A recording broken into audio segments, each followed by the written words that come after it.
Então é o seguinte, o Thiago fez um vídeo, né, dizendo aí os maiores mitos da Revolução Russa. Então, vamos dar uma olhadinha em como que esse processo aí foi produzido, né? Tem alguns pontos aqui que são importantes que vocês vão notar ao longo dessa produção, que são algumas táticas que o Thiago vai utilizar para poder fortalecer os seus argumentos, né? Dentro dessas perspectivas, ele vai se utilizar em alguns momentos de uma coisa que a gente chama de cherry picking. Cherry picking é uma forma de você apresentar um argumento em que você seleciona uma parte bastante específica do material que você está utilizando, de maneira a você criar um contexto que vai produzir uma significação da parte que vai explicar o todo, né? Acho que eu não preciso nem dizer qual que é o problema disso. O problema disso é que quando você pega só um pedacinho de um trecho, de um artigo, de um livro, de qualquer coisa assim, você basicamente ignora todo o escopo e aparato de argumentação que foi feito anteriormente. Então, se eu tenho um livro de 200 páginas, eu resolvo pegar uma citaçãozinha da página 120, né? E aí utilizar aquilo ali como o argumento central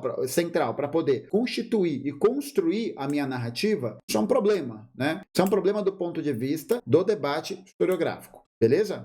E aí, elencando a isso, tem um segundo ponto que eu acho bastante importante ressaltar, que é justamente um problema de compreensão do que é um debate historiográfico. Mas o que acontece é o seguinte, não é porque um professor ou uma autoridade naquele assunto escreve uma determinada análise, uma determinada perspectiva, parará, piriri, pororó, que aquilo ali se torna automaticamente, em história, o que é constituído dentro da ideia do que é verdade, né? Porque o que acontece, gente, no debate historiográfico, é que o debate em história sobre vários assuntos, muitas vezes eles são debates que estão abertos, né?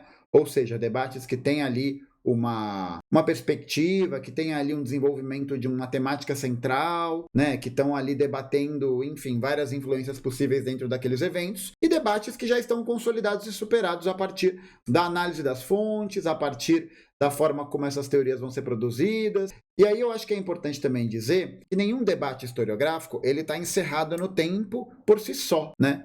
Então é importante a gente salientar isso porque conforme a história ela vai se desenvolvendo, né, a partir das relações de produção, da luta de classes e tudo mais, existem tendências historiográficas que vão surgindo a partir daí, que são uma expressão dessa movimentação política que está em curso. Então o que acontece é que não é uma coincidência a gente observar hoje, né, por exemplo, o surgimento de uma escola historiográfica que tenha perspectivas bastante revisionistas e que, de alguma maneira, estejam alicerçando o discurso dominante que é proferido dentro de uma determinada realidade.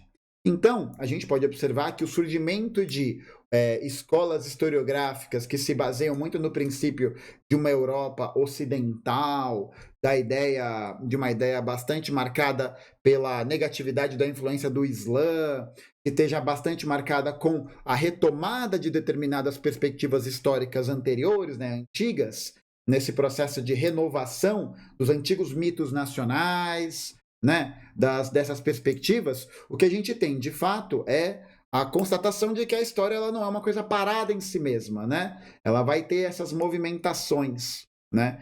E é importante que a gente fique atento a isso, porque isso é expressão exatamente daquilo que muitas vezes, não só o Thiago, mas outras pessoas que fazem vídeos relacionados à história condizem, que é justamente a perspectiva de que existe uma possibilidade de se fazer a história sem nenhuma forma de ideologia ou diminuindo sensivelmente a perspectiva de como aquela ideologia impacta na formação daquele pensamento ou daquele debate, né? Na verdade, isso é falso. É falso porque se a gente, por exemplo, observar toda a forma, vou pegar um exemplo didático, basta vocês irem no canal do Thiago, todos os elementos que fazem menção à perspectiva do que ele está construindo enquanto história não são elementos medievalistas, que são elementos medievalistas que proponham um debate acerca do que é o próprio medievo, né? Tendo em vista que até quando ele tratou desse assunto com relação às cruzadas, por exemplo, que é um assunto que faz parte ali desse escopo ideológico e semiótico do que é o canal dele, as referências que existem são referências de uma determinada Idade Média.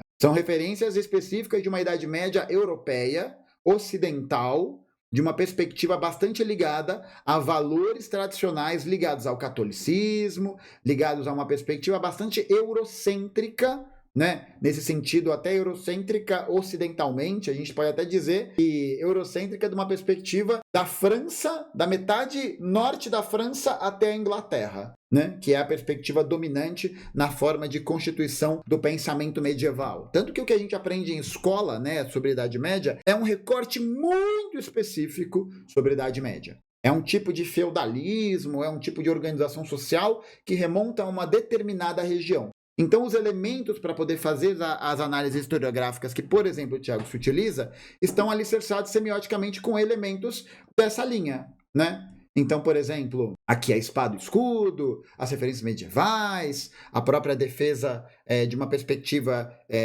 europeia de salvação da humanidade, né? Eu acho que é principalmente isso. Eu acho que também é importante alicerçar que essa perspectiva ela está ligada necessariamente a uma defesa moral, né? A uma defesa de um determinado conjunto de valores e que vai, dentro dessa defesa de valores, fortalecer o próprio projeto político do qual o Tiago ou qualquer outro historiador faz parte.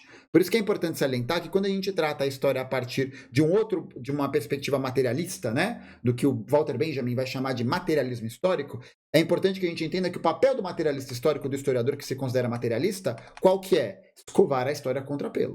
Né? O que significa escovar a história contra pelo? Significa a gente conseguir não narrar a história como ela de fato foi, mas articular historicamente o passado de maneira que esse discurso hegemônico e dominante não faça parte da forma totalmente isolada de como se constrói a narrativa, né? Por trás das histórias dos grandes heróis, existem as histórias de todas as pessoas que viveram por trás desses grandes heróis, né? Então, da mesma forma, é importante a gente salientar isso para a gente não caracterizar a forma como o Tiago produz e debate história como uma forma que os comunistas estariam desligadas que é essa ideia de que nossa história ela não tem valores, né? Ela não tem uma perspectiva de construção de nada. Não, a nossa história tem, né? A forma como o materialismo histórico visa constituir é justamente contar uma história dos excluídos, a história dos oprimidos, e construir uma história que possa servir a esses grupos, né? Que possam servir aos operários, aos camponeses, aos intelectuais, a todos esses grupos que de alguma maneira são oprimidos pela estrutura capitalista, né? Da mesma maneira que a história construída pelo Tiago vai alicerçar um determinado projeto político. Isso vai ficar muito evidente também a partir de uma outra constatação, que é a seguinte: a maior parte das referências que o Tiago utiliza e todas as suas linhas de pensamento são linhas de pensamento relacionadas a uma escola historiográfica que é a chamada escola historiográfica totalitarista. Essa escola historiográfica totalitarista, ela tem início lá nos anos 50, nos anos 60, e você tem ali uma equivalência, né, do que seria a extrema-direita e do que seria a extrema-esquerda, né, ou a esquerda radical. De maneira que essa perspectiva totalitarista é a perspectiva daquilo que constrói o que a gente chama de teoria da ferradura, né? De que esses dois extremos estão mais próximos do que aparentam, né? E, portanto, o que seria a justa medida para poder garantir a sobrevivência social seria uma justa medida, né? Seria ali o centro, seria ali o meio dessas relações. A questão é que a escola totalitarista, ela se baseia numa aproximação mecânica e arbitrária do que é o nazifascismo e do que é o comunismo, né? Tendo em vista que, primeiro, na época que essas principais documentações estão sendo reveladas, que essas pesquisas estão sendo feitas, os arquivos da União Soviética não haviam sido abertos. E isso é muito importante, porque quando você tem uma história que é produzida e que vai ganhar, e olha só, que ganha notoriedade, sobretudo nos Estados Unidos, porque será, né, que vai ter essa notoriedade ali, a gente precisa pensar que essa forma de pensamento, de formação, essa forma de pensamento ligada à escola totalitária, ela vai acabar servindo como um alicerce ideológico para poder justificar o projeto liberal. Claro, porque nenhum nem outro o meio de. Qual que é a perspectiva hegemonicamente construída como o meio desses, né? Qual que é a perspectiva do que o Tiago vai falar várias vezes também, né? De países com instituições democráticas, né? Com instituições de direito, né? Qual que é esse meio? É justamente a perspectiva política liberal, que é centrada na dominação da burguesia enquanto classe dominante. E a escola totalitária, por não ter acesso a essas fontes primárias, que vão ser reveladas só lá nos anos 90, né? E depois vão ser retiradas do público de novo, tem vários arquivos que a gente não tem acesso.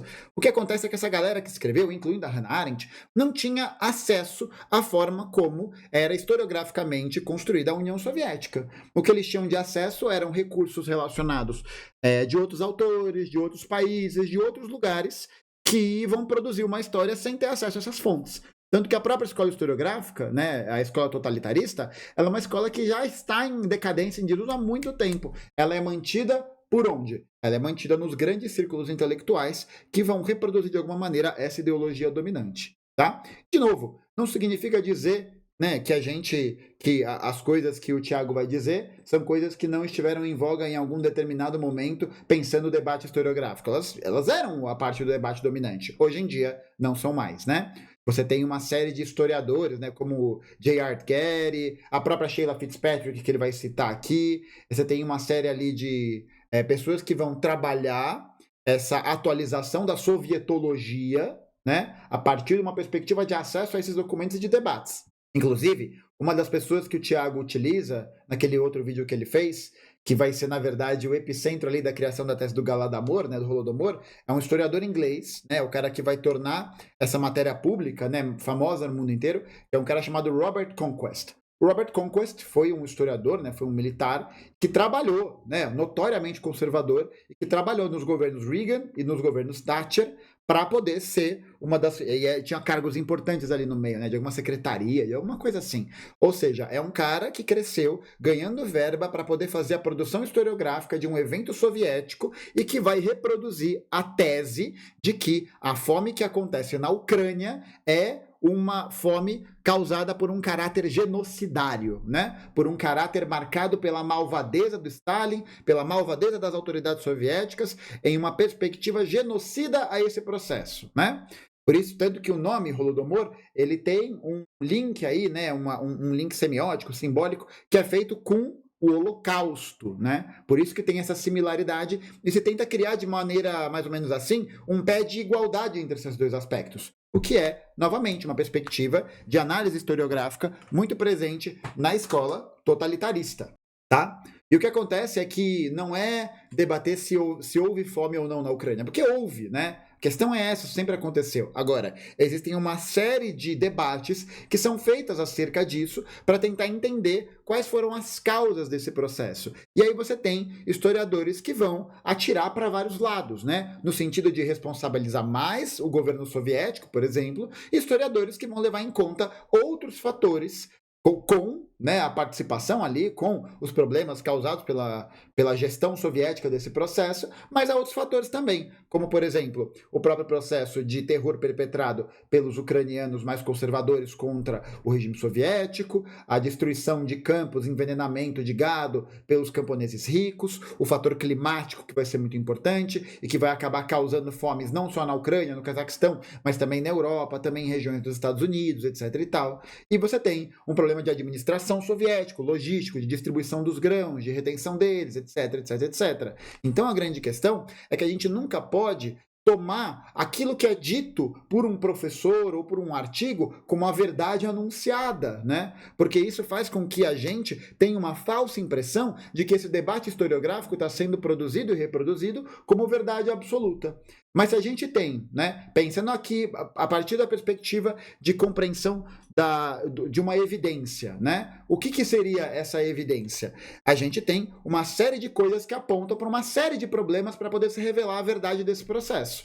Agora, o que a gente não pode é achar que um processo histórico, seja ele qual for, e qualquer processo científico propriamente dito, pode ser explicado a partir de uma construção que leve em consideração somente uma evidência, ou somente um conjunto de evidências, e que não leve em consideração qual é o debate feito acerca dessas evidências. Inclusive, no livro que ele cita, do The Years of Hunger, do Whitcroft e do outro cara que eu esqueci, existem cartas desses dois autores que eles escrevem refutando, né, meio que levando a constatação pelo Robert Conquest que a tese do Holodomor como uma política de Estado e uma política organizada para poder matar as pessoas de fome não tem respaldo historiográfico. E o Robert Conquest concorda com essa afirmação. Isso está presente em alguns textos que eu vou deixar aqui na descrição do vídeo. Então são basicamente essas perspectivas. E um outro ponto que eu acho que nesse debate historiográfico ele corre também por fora, que é um ponto importante, que é,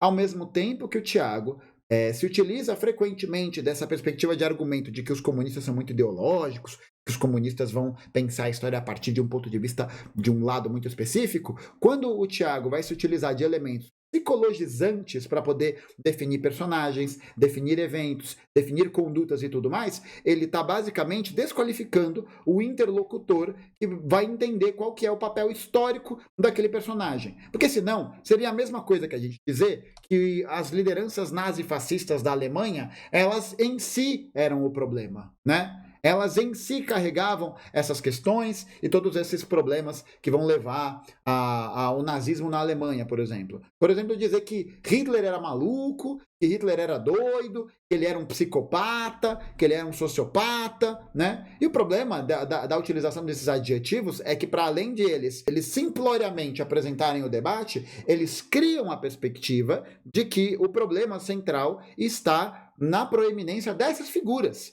Que o problema desses regimes, que o problema dessas questões está nessas figuras. Você deixa de levar em conta a conjuntura histórica, os outros agentes, qual que é a correlação de forças, como que é a política internacional, porque aí dessa maneira você produz uma falsa imagem, uma pseudo-imagem de que o problema eram essas pessoas individualmente, né? O problema era essas pessoas que atuavam dessa maneira. E aí você não leva em consideração o contexto, né? E aí você vai dizer, então o problema era que, sei lá, né, que Hitler era maluco, né? Não, Hitler era um homem que tinha um projeto político, apoiado por pessoas, apoiado por grupos econômicos, apoiado por setores da sociedade, e que vai ser firmemente apoiado nessa perspectiva. E que se não fosse ele em si, seria outra pessoa. Não se sabe, né, exatamente, se seria uma outra pessoa melhor, pior, aí não tem como saber. Tá ligado? Mas ele foi a pessoa que representou esse processo de dispêndio de força e de organização para as classes dominantes na Alemanha. Mas é preciso entender isso. Era uma conjuntura. Então, se não fosse ele, seria outra pessoa. Outra pessoa. Por quê? Porque esse tipo de pensamento da extrema-direita, por exemplo, ele não é uma coisa que é parte de uma exceção no longo tempo histórico, né? Como se o nazifascismo foi algo que, aconteceu, né? A galera ficou maluca, ficou doida, todo mundo ficou doido e aí aconteceu. Na verdade, gente, as perspectivas que vão basear o próprio nazifascismo são as perspectivas chauvinistas e nacionais que são presentes nos discursos hegemônicos e dominantes do século XIX, na formação dos estados imperiais. Então a gente pode observar que a forma como o Império Alemão vai se formar, como os Estados Unidos vão montar seus mitos nacionais, a Inglaterra, a França, a Bélgica, todos eles têm essa perspectiva de defesa do colonialismo, de defesa da inferioridade dos povos, de defesa de uma perspectiva de supremacia cultural europeia sobre as demais populações. A única diferença é que o nazifascismo leva isso como um projeto político para a Europa. Aí é foda, né? Aí é foda porque, socorro, salvem a Europa, né? Mas a gente pode pensar que desde o século XIX, os Estados Unidos, por exemplo, promoviam leis e políticas de segregação, de apartheid, né? Coisas que a Alemanha vai produzir a partir das leis de Nuremberg, por exemplo, e os caras estão fazendo há muito mais tempo.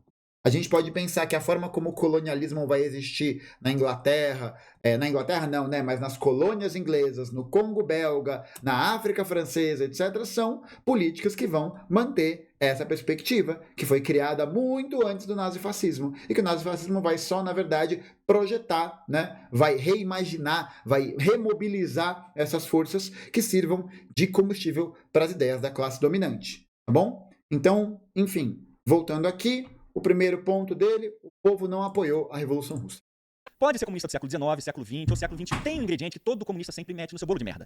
O povo. Já viu como eles metem o povo e o trabalhador em tudo? Eles metem o povo na política deles sem o povo nunca ter pedido por isso. Só que o cara defendia a classe trabalhadora, mesmo que os trabalhadores nem soubessem direito quem era o cara. Vladimir Ilyich Ulyanov, vulgarmente conhecido como Lenin. Lenin está para os revolucionários como Satanás está para os demônios. E em 1917, Lenin chegou para resolver os problemas. E eu quero, gente, aqui eu vou deixar correr toda a primeira parte, vou fazer alguns apontamentos, vou tomar umas notinhas e prestem atenção nesse movimento que ele vai fazer, tanto da psicologização, tá? E também atenção nesses movimentos que ele vai realizar com relação ao cherry picking. E vocês vão ver como essas aproximações do que eu estou tratando são verdade, tá bom? E vocês vão perceber, gente, que nesse vídeo ele vai se referenciar a alguns poucos autores. E a gente vai ver um outro movimento que ele vai fazer que eu vou explicar um pouco mais pra frente, tá bom? Mas basicamente é isso, né? Vamos aí assistir.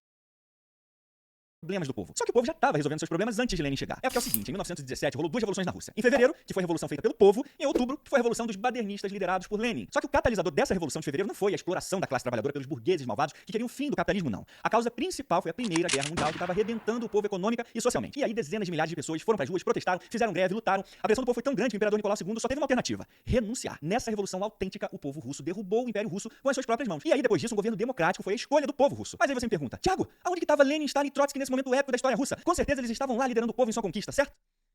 Errado. Então, enquanto o povo estava lá lutando pelos seus direitos, Lenin estava comendo queijo suíço num chalé lá na Suíça, Stalin estava de férias na Sibéria estudando acasalamento de tigres de Bengala e Trotsky estava num cassino cheio de louras em algum lugar na América.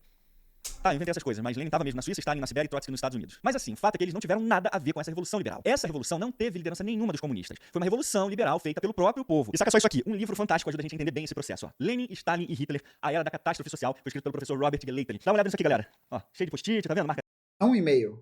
Um e-mail tá bom, um e-mail tá bom. texto. Tem que ter pena de livro não, tem que marcar mesmo, ó. Usa caneta não.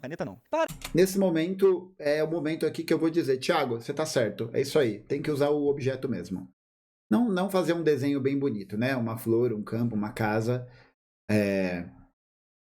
mas pode riscar. De ficar com peninha do seu livro, pegando nas páginas com pinça, tem que marcar, ó, tá vendo? Usar post-it. É assim que se estuda, camponeses. Mas então, olha só como é que o professor Robert resume bem esses acontecimentos impressionantes aqui na página 37, ó. No início de 1917, um amplo descontentamento pelos terríveis sacrifícios impostos pela guerra, a falta de alimentos e os preços elevados levaram a greves exaltadas e demonstrações hostis. E agora aqui na página 38 o professor continua. Os sentimentos e queixas reprimidos foram deflagrados por uma manifestação na capital em 23 de fevereiro, quando uma marcha pacífica pelos direitos das mulheres ganhou o apoio de trabalhadores em greve. Gritos por pão foram ouvidos e as pessoas clamaram: abaixo o czar, enquanto uma multidão berrava: deem-nos pão, abaixo o czar, abaixo os Romanov e abaixo o governo, atacaram a sede da polícia. Ao invés de investir contra as multidões, dezenas de milhares de soldados camponeses com metralhadoras foram para o lado do povo. Juntos, eles explodiram numa mistura de fúria e vingança que se prolongou por dias. E na página 39, o professor Robert mostra o desfecho dessa Revolução de Fevereiro. Ó. Nicolau II aceitou o inevitável e em 3 de março de 1917 abdicou. Um terço dos membros da Duma formou um comitê provisório na tarde de 27 de fevereiro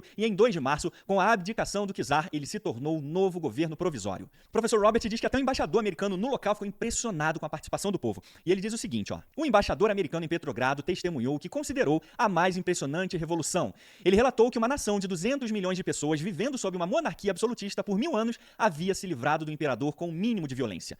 O domínio de 300 anos da dinastia Romanov estava acabado. E o autor conclui que o principal partido marxista, que era o Partido Operário Social Democrata Russo, que incluía as facções bolchevique e menchevique, não teve nada a ver com essa revolução liberal que varreu os Romanov.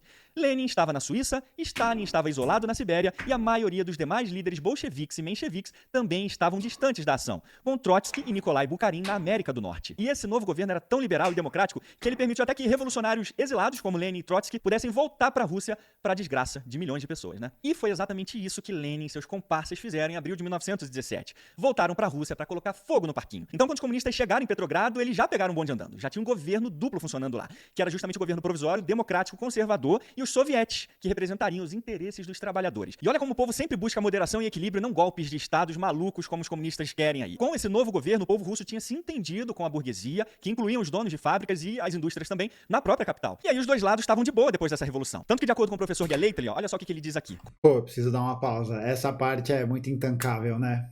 Porra, é muito bom. O povo se entendeu com a burguesia. O povo tava lá, tal, bateu um papo, falou: e aí, burguesia? Qual é que é? Bora jogar uma bola! Que legal! Ah! Nós, caralho! Bora! Não, eles não iam jogar bola, exatamente. Eles iam jogar um beach tênis, numa quadra de areia artificial, né, Nada contra, adoro quadra de areia no meio da cidade de São Paulo. Com essa revolução, a Rússia tinha finalmente dado o terceiro dos 5 passos descritos por Marx até o comunismo. É porque com essa revolução liberal democrática, a Rússia saía de uma monarquia absolutista e avançaria rumo ao desenvolvimento capitalista com um governo democrático parlamentar. Só que Lenin estava com a cara quente com isso. Quem Marx pensa que é para falar que os revolucionários tinham que dar um passo de cada vez? Do segundo passo, Lenin já queria pular para o quarto, do feudalismo para o socialismo. E para conseguir isso, ele teve uma ideia genial. Se aproveitou da conquista do povo russo na Revolução de Fevereiro para conseguir sua própria revolução em outubro. E ele até inventou um slogan. Já reparou que comunistas adoram slogans, né? Ficam repetindo esses jargões 24 horas por dia num trânsito que acaba pegando. E Exatamente. O slogan mais importante desse canal é Noel Gallagher, Alex Turner, Dave Grohl, Caio de Arruda Miranda. O slogan de Lenin era o seguinte: todo o poder para os sovietes. Lenin tinha entendido muito bem que nesse novo governo, o povo era a organização conhecida como sovietes. E era dos sovietes e do povo que Lenin ia se aproveitar. E a gente não pode esquecer que nesse meio tempo a Primeira Guerra Mundial ainda estava rolando, os soldados continuavam morrendo, o povo cansado, a economia quebrada. E aí, nesse sentido, o professor Galeita ele diz que os bolcheviques tentaram capitalizar com manifestações em Petrogrado com slogans como todo o poder aos sovietes e abaixo o governo provisório. Lenin era tão elitista que sabia que se deixasse nas mãos do povo, a Revolução Comunista nunca ia acontecer. Talvez porque ele soubesse que o povo não era idiota, então tinha que ter um idiota para se aproveitar de momentos de crise para levar os outros às suas próprias idiotices. Mas era isso aí que Lenin achava mesmo, porque aqui, ó, na página 22, o professor Galeita ele diz o seguinte: Lenin tinha notavelmente pouca empatia pelas esperanças e aspirações das pessoas comuns, fossem elas camponeses ou membros da classe operária industrial.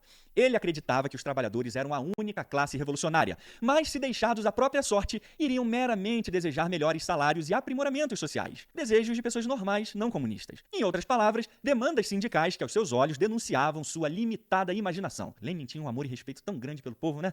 E o governo provisório russo continuava enrolado. O primeiro-ministro Alexander Kerensky enfrentava os alemães ainda na Primeira Guerra. O governo quase levou um golpe de Estado pelo general Kornilov, que estava de saco cheio lá com a guerra. A Rússia estava voltando ao caos do jeitinho que Lenin queria, porque desde o início ele estava torcendo para a Rússia se ferrar na guerra. Porque a Rússia se ferrando na guerra, o país ia virar um caos. E no caos, toda merda pode acontecer. Principalmente uma revolução comunista.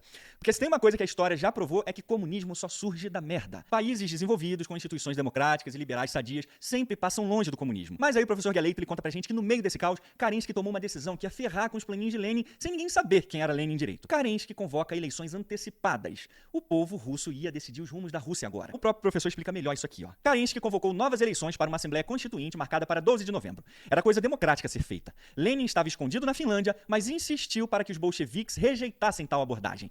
Ele sabia que o desempenho seria fraco em eleições livres, porque os camponeses votariam no Partido Social Revolucionário deles. E já tem uma coisa esquisita aqui. Pensa comigo. Se os camponeses eram 90% da população pobre da Rússia, por que Lenin e os bolcheviques teriam medo de eleições democráticas se eram eles que representavam e lutavam pelos trabalhadores da Rússia? Será que o povo russo não estava do lado de Lenin e dos comunistas, ou será que o povo russo nem sabia quem eram os comunistas direito? Ou será que os dois? O professor Galeita ele responde pra gente aqui na página 52, ó. Lenin disse numa declaração que representava perfeitamente suas opiniões que seria ingênuo esperar por uma maioria formal. Ele acrescentou que nenhuma revolução jamais espera por isso. A história não nos perdoará se não tomarmos o poder agora.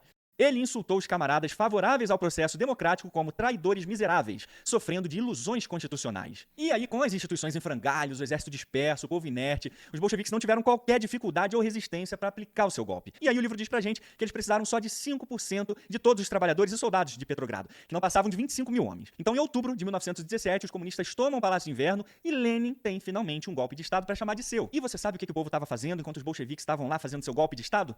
O professor explica aqui nas páginas 56 e 57, ó. Na manhã de 25 de outubro, o golpe estava terminado. Lenin soltou um comunicado à imprensa afirmando que o governo fora deposto. Conforme colocou de maneira bastante enganadora, a causa pela qual o povo lutou, esta causa está assegurada. Não houve nenhuma tomada mítica do Palácio de Inverno, conforme a maneira vividamente retratada no filme Outubro, de Sergei Eisenstein, cujas cenas foram repetidas em inúmeros documentários. A captura do Palácio de Inverno envolveu poucos tiros e poucas vítimas, estimadas na época em cerca de 10 por um observador. E respondendo à pergunta onde estava o povo enquanto os bolcheviques davam seu golpe de Estado, o professor Galeita ele continua. Na maior parte, contudo, a cidade permaneceu calma. De modo geral, os eventos sociais programados foram mantidos e as pessoas seguiram em frente como se pouca coisa tivesse mudado. E a prova definitiva de como a Revolução Comunista não teve apoio popular está justamente nas eleições de novembro que Lenin tanto temia. Na página 58, o professor diz que os políticos que deixaram o Congresso rejeitaram o golpe como uma flagrante tentativa de impedir a democracia. 3 semanas depois, a voz do povo falou ainda mais alto nas eleições à Assembleia Constituinte.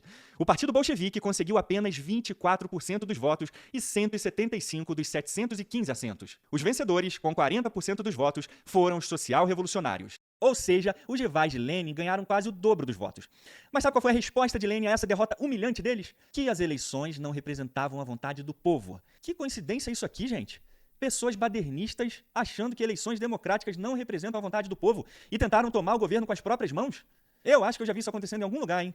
E o professor Donald J. Reliff, no seu artigo Linguagens do Poder, diz que os bolcheviques estavam cagando para apoio popular. Eles queriam era poder, nem que tivessem que matar ou morrer para isso. Aqui na página 349 do seu excelente artigo, ele diz que, embora os trabalhadores da Rússia nem sempre compreendessem o papel histórico pelo qual foram chamados a desempenhar, os líderes do partido acreditavam que eles compreendiam. Essa fé absoluta em sua missão histórica e na grade cultural que a criou, permitiu-lhe justificar o uso da coerção, sua decisão de governar sem apoio das massas e sua crescente intolerância as opiniões minoritárias dentro do partido. E a professora Sheila Fitzpatrick, no seu clássico, ó, A Revolução Russa, resume muito bem, assim, de maneira direta, como que esse golpe comunista teve consequências catastróficas para o povo russo, aqui na página 66. Ó. As políticas abertas, democráticas e pluralistas dos meses pós-fevereiro na Rússia foram, assim, subvertidas, culminando na tomada ilegal do poder pelos bolcheviques, mediante um golpe conspiratório e organizado em outubro. Ilegalidade e conspiração têm tudo a ver com a história do comunismo. E a professora conclui que a tradição bolchevique de organização centralizada, rígida e disciplina partidária conduziram o novo regime soviético em direção ao autoritarismo repressivo e lançou as bases para a posterior ditadura totalitária de Stalin. E na página 132 aqui ela confirma a origem política desse golpe e como que os bolcheviques, na verdade, se apropriaram das conquistas dos sovietes para conseguirem o seu espaço dentro da política russa. Os bolcheviques também descreviam seu regime como poder soviético. Acontece que essa nunca foi uma descrição muito precisa. Em primeiro lugar, porque a Revolução de Outubro foi, em essência, um golpe de partido, não de soviete. E em segundo, porque o novo governo central, escolhido pelo Comitê Central Bolchevique, não tinha nada a ver com os sovietes. Tanto é que, olha só isso aqui, gente. Depois do golpe, os comunistas não passaram poder para os sovietes, como eles tinham prometido, mas eles mantiveram o poder nas suas próprias mãos, causando indignação até mesmo dentro do Partido Bolchevique. Então a gente chega a uma conclusão muito clara aqui. O povo de verdade estava na Revolução Liberal de Fevereiro. Na Revolução de Outubro, era um bando de badernistas, políticos, comunistas, usando as conquistas do povo para agarrar o poder com suas próprias mãos. Portanto, não existiu o povo ou qualquer maioria que tenha apoiado a Revolução Comunista. Existiu oportunismo e organização partidária de uma minoria ativa contra uma maioria passiva e inerte diante de tantas desgraças trazidas pela guerra. Então, apoio do povo é só um fetiche que revolucionários sabem que nunca vão ter. Se eles querem uma revolução, eles têm que ir e fazer com suas próprias mãos, assim como Lenin fez. E só depois é que eles têm que tentar atrair o povo para sua causa. Aliás, os fascistas diziam exatamente isso também, que representavam os trabalhadores, o interesse do povo e que tinham o apoio deles. É discursinho típico de ditaduras totalitárias para legitimar a causa. Mas a gente tem que admitir que a retórica que o povo se levantou contra a burguesia opressora e fez a revolução é muito mais maneira do que uma revolução de um bando de badernistas, elitistas políticos com cara de terroristas. Fala sério.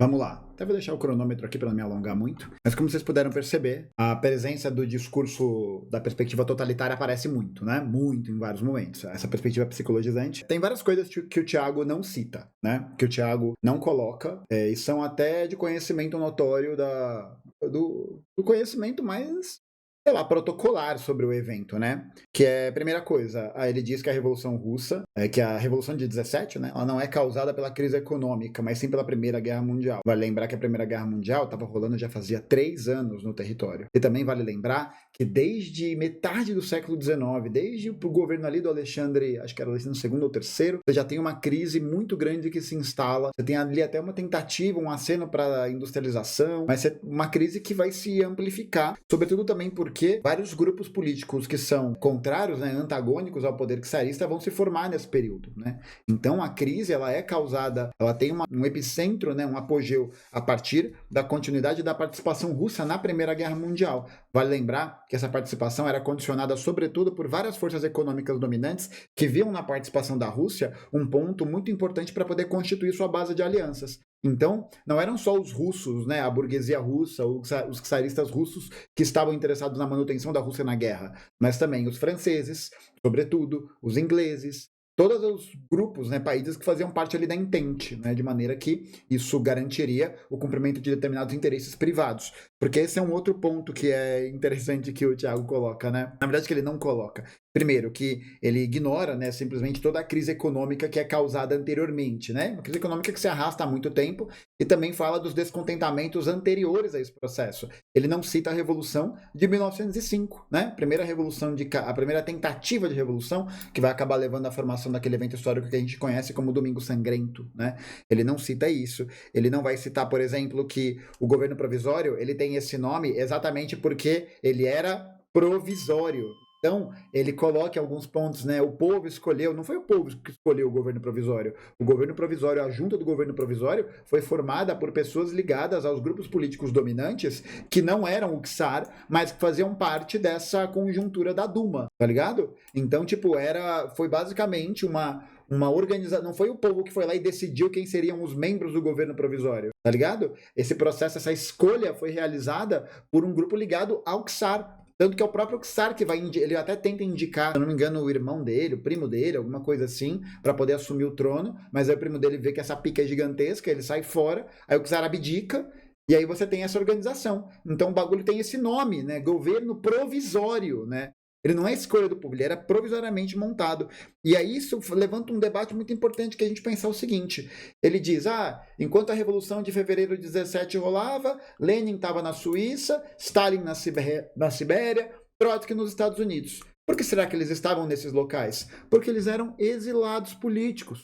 Porque eles eram perseguidos pelo governo czarista. É óbvio.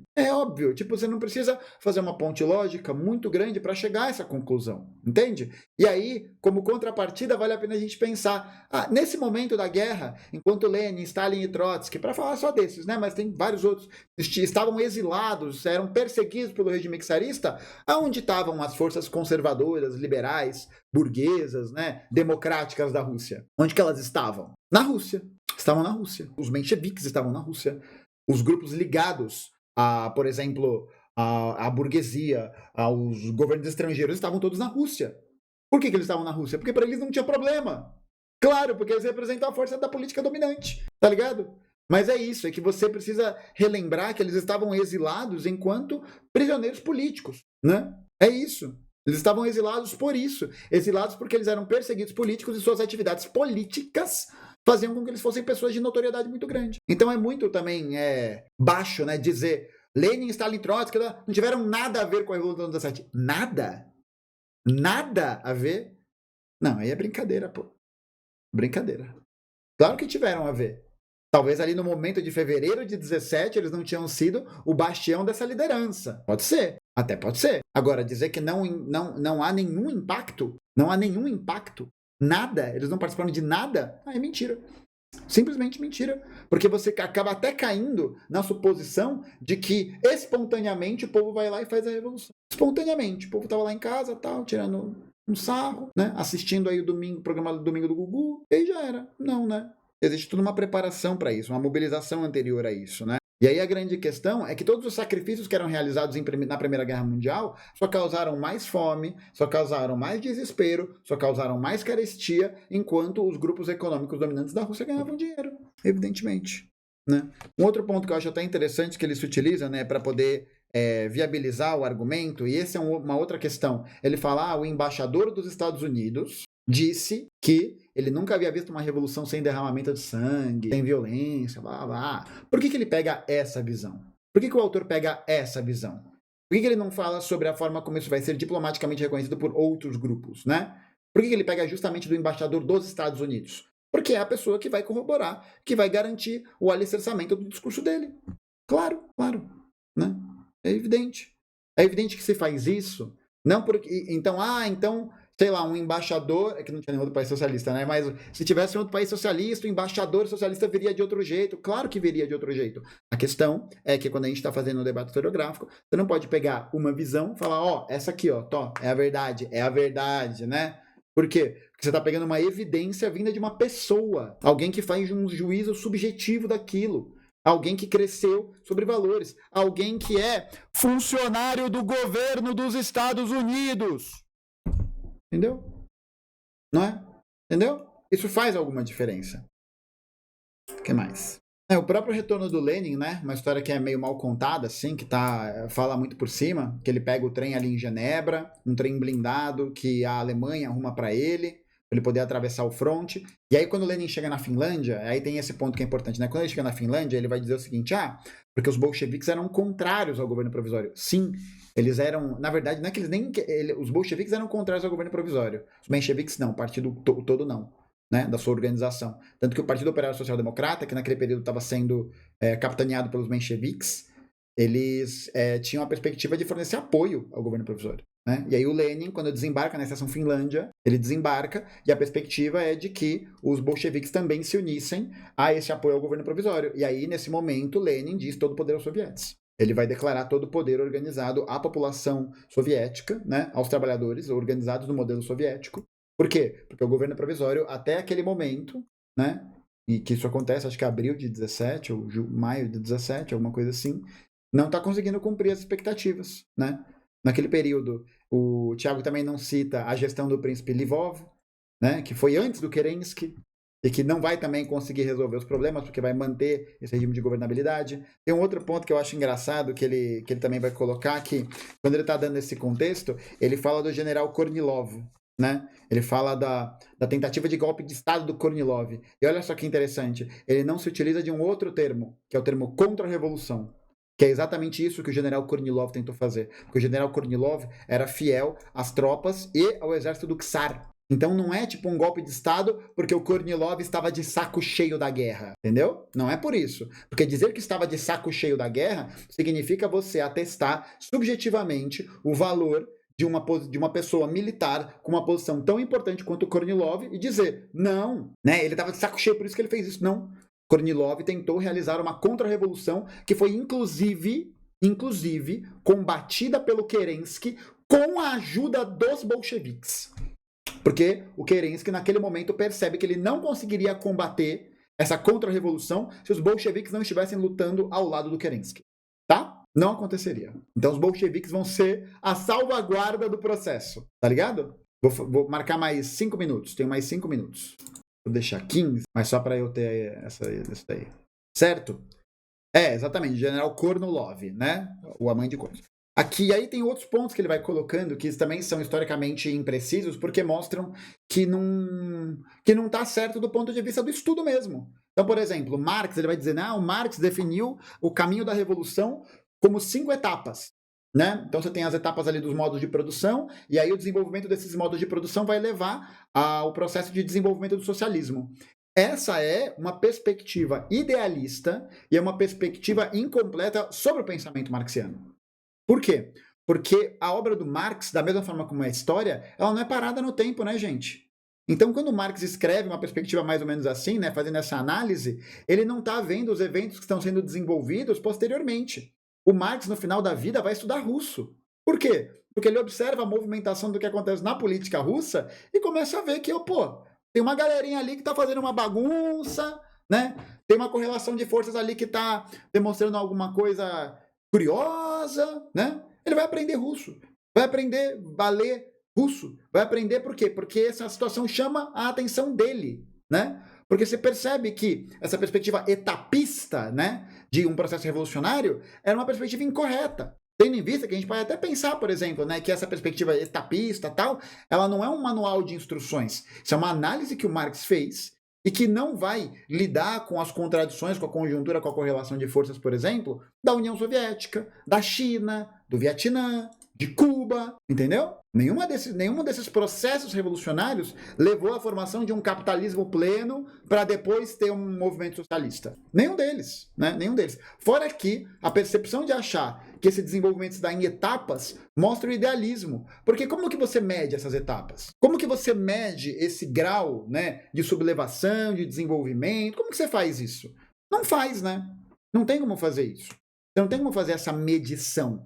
Por isso que achar que é uma perspectiva de etapas, né, que primeiro vai ser isso, depois vai ser isso, é a confiança cega em um processo histórico determinista e que não leva em consideração a análise conjunta da realidade. O PCB, nos anos 50 e 60, tinha uma perspectiva etapista, ou seja, uma perspectiva que tinha a dimensão de que seria possível realizar a Revolução Socialista no Brasil com o apoio da burguesia nacional, porque dessa maneira isso promoveria um processo de criação de soberania nacional. E aí levaria ao desenvolvimento das forças produtivas, de um proletariado brasileiro, blá, blá, blá.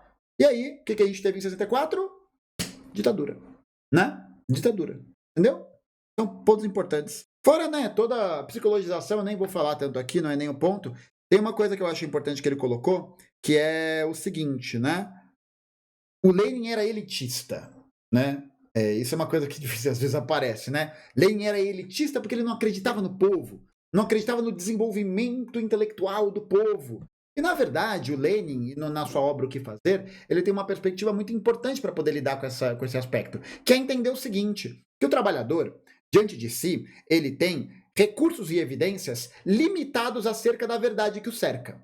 Então, na realidade imediata, o trabalhador ele vai olhar a sua péssima condição de trabalho, o seu péssimo salário, a sua insalubridade, o seu cansaço, a sua pobreza, que são todos elementos de caráter econômico, né? É uma luta de caráter que vai se constituir com caráter econômico. Então, numa realidade imediata, numa realidade frontal, né? O trabalhador, ele tem acesso basicamente a essas perspectivas, né, de forma geral. Por isso que o Lenin, no Que Fazer, vai defender a ideia de que o trabalhador, se ele não tem um processo de conscientização de classe, se ele não tem acesso a determinados elementos que possam desvelar essas evidências da verdade, que possam não só apontar as contradições econômicas, mas também a forma estrutural com que esse processo está sendo organizado e realizado, que é a parte política, o trabalhador nunca vai conseguir organizar um processo histórico e um processo de revolta que não seja imediatista e economicista. Porque se você não entende quais são as bases políticas pelas quais o capitalismo se constitui, quais são as bases ideológicas, quais são as bases que se estruturam a partir da luta de classes, você não consegue mobilizar e criar um movimento revolucionário. Porque senão você vai acabar caindo exatamente na perspectiva obreirista. Na perspectiva de que os trabalhadores eles têm essas demandas, né? Essas demandas imediatas, a gente precisa atender essas demandas somente imediatas, e são elas que constituem a base da luta social. Não é. Por isso que o formato do Partido Leninista, qual que é? É um partido de vanguarda. Por que o partido de vanguarda? Porque são os setores mais avançados da classe trabalhadora em termos da conscientização de classe. E ainda que seja uma vanguarda, essa vanguarda não tem todos os pensamentos consolidados em si mesma. Tá ligado? Tipo, os bolcheviques tretavam entre si. Eles tinham discordâncias entre si. Por exemplo, com relação à saída da Primeira Guerra Mundial, que vai ser a grande pedra do sapato do governo provisório, o Lenin tinha a visão de que a Rússia deveria sair imediatamente e ceder o que tivesse que ceder. O Bukharin, que era próximo dos camponeses, Nikolai Bukharin, ele vai defender a permanência da Rússia na guerra para poder mobilizar uma guerra popular avançando pelo território. O Trotsky vai defender a ideia de que os bolcheviques não deveriam nem sair da guerra, mas não deveriam atacar, por exemplo. Então, dentro dos próprios bolcheviques, tinha uma série de coisas, né? Uma série de coisas que vão defender essa perspectiva. E um outro ponto também, que ele não cita, né? E é bastante importante citar aqui. Os bolcheviques não eram 25 mil em abril de outubro de 17, não, tá? Eles eram 25 mil em abril de 2017, em outubro de 1917, 2017, ó. Em abril de 1917, eles eram 25 mil. Em outubro de 1917, esses números de filiação e de organização já passavam dos 350 mil. Por quê? Justamente porque a contradição e a conjuntura histórica foi se acelerando, né? O bagulho foi ficando cagado, pior, e as pessoas foram se organizando a partir disso na fração bolchevique. Esse é um outro ponto importante. Gente, eu não vou, né? E é um outro ponto que é legal falar.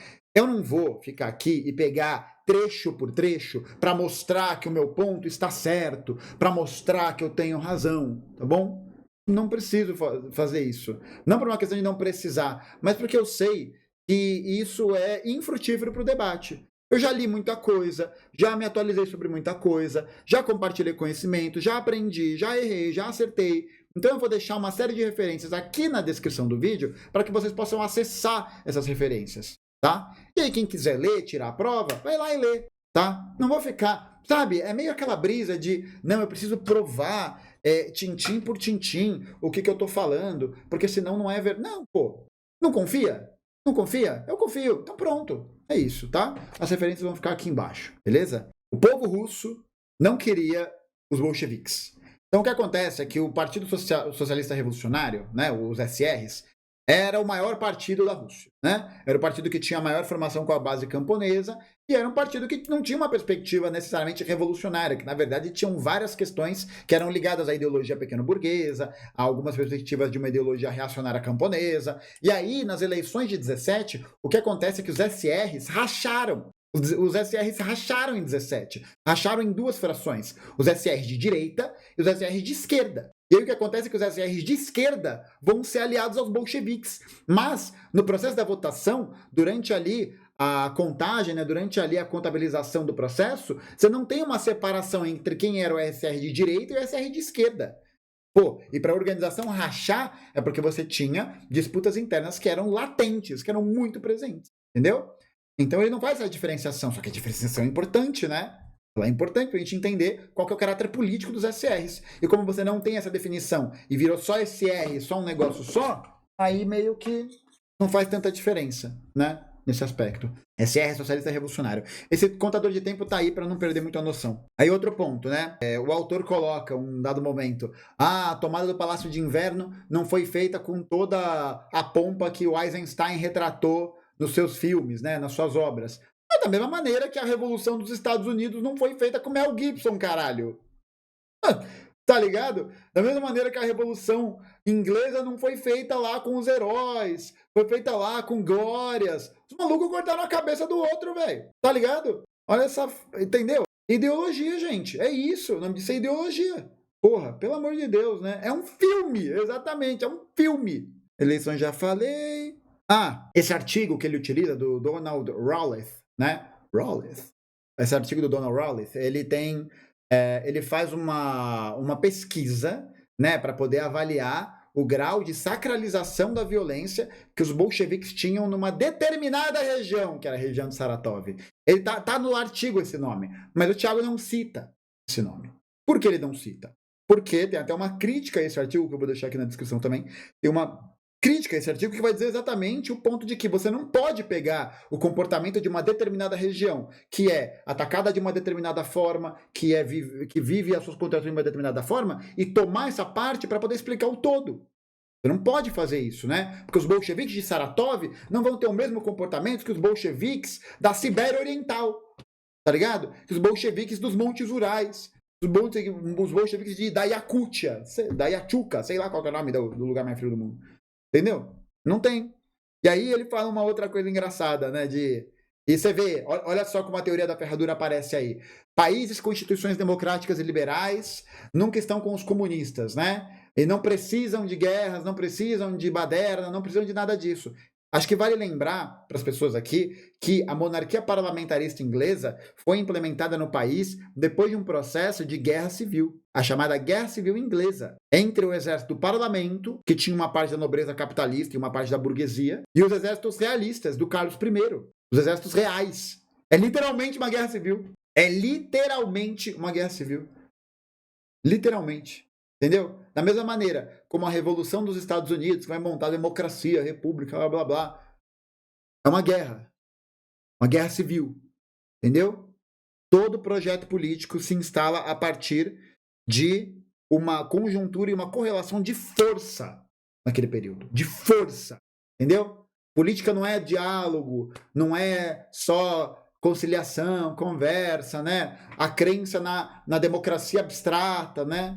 Política é o som dos canhões, tá ligado? É isso. O que mais? Né? Cita Sheila Fitzpatrick, e a própria autora é uma das principais defensoras da ideia de que a Revolução Socialista Soviética foi um dos eventos mais importantes da história e também foi um evento capital para a alteração de toda a dinâmica econômica e política conjuntural, né? E ela tá certa, né? É um golpe de partido. É um golpe feito por um partido. Sim, é um golpe de partido. Exatamente. Né? É um golpe que é organizado pelos bolcheviques. É um golpe que é feito com conjuntura dos sovietes. Porque o partido são vários sovietes. Não existe uma idealização. Os sovietes. Não existe. São vários sovietes. Né? E, para terminar, a revolução dos bolcheviques foi feita por um pequeno grupo de pessoas badernistas revoltados contra uma maioria passiva e inerte. Então aqui é até curioso a gente ver como existe uma contradição no argumento, porque no começo do capítulo ele diz que o povo sozinho vai lá e faz a revolução e tal, mas agora o povo virou uma maioria passiva e inerte. Então, tipo, o que vale? Entendeu? Qual que é a condição histórica desse momento? Continuar. 2. Lenin e os comunistas não apoiavam o terror.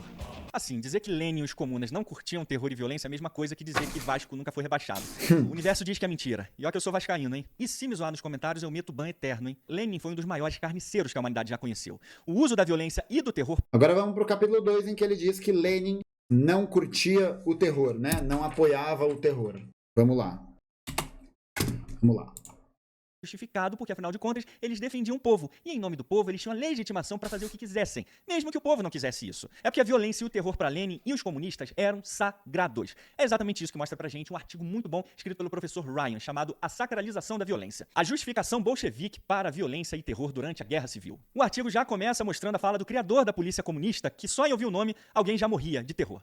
a tcheca. Até seu criador, Félix Dzerzhinsky, diz o seguinte, mas presta atenção na doçura das palavras dele. Quando nós abordamos um inimigo para matá-lo, nós o matamos não porque ele é uma pessoa má, mas porque nós fazemos o uso do instrumento do terror com o objetivo de criar medo em outros. E na página 809, o professor segue mostrando... Gente, eu vou acelerar em 2 vezes, porque senão vai ficar muito longo mesmo. Ah, não vou entender. Foda-se. O objetivo desse terror comunista. Foda-se não, mas, né?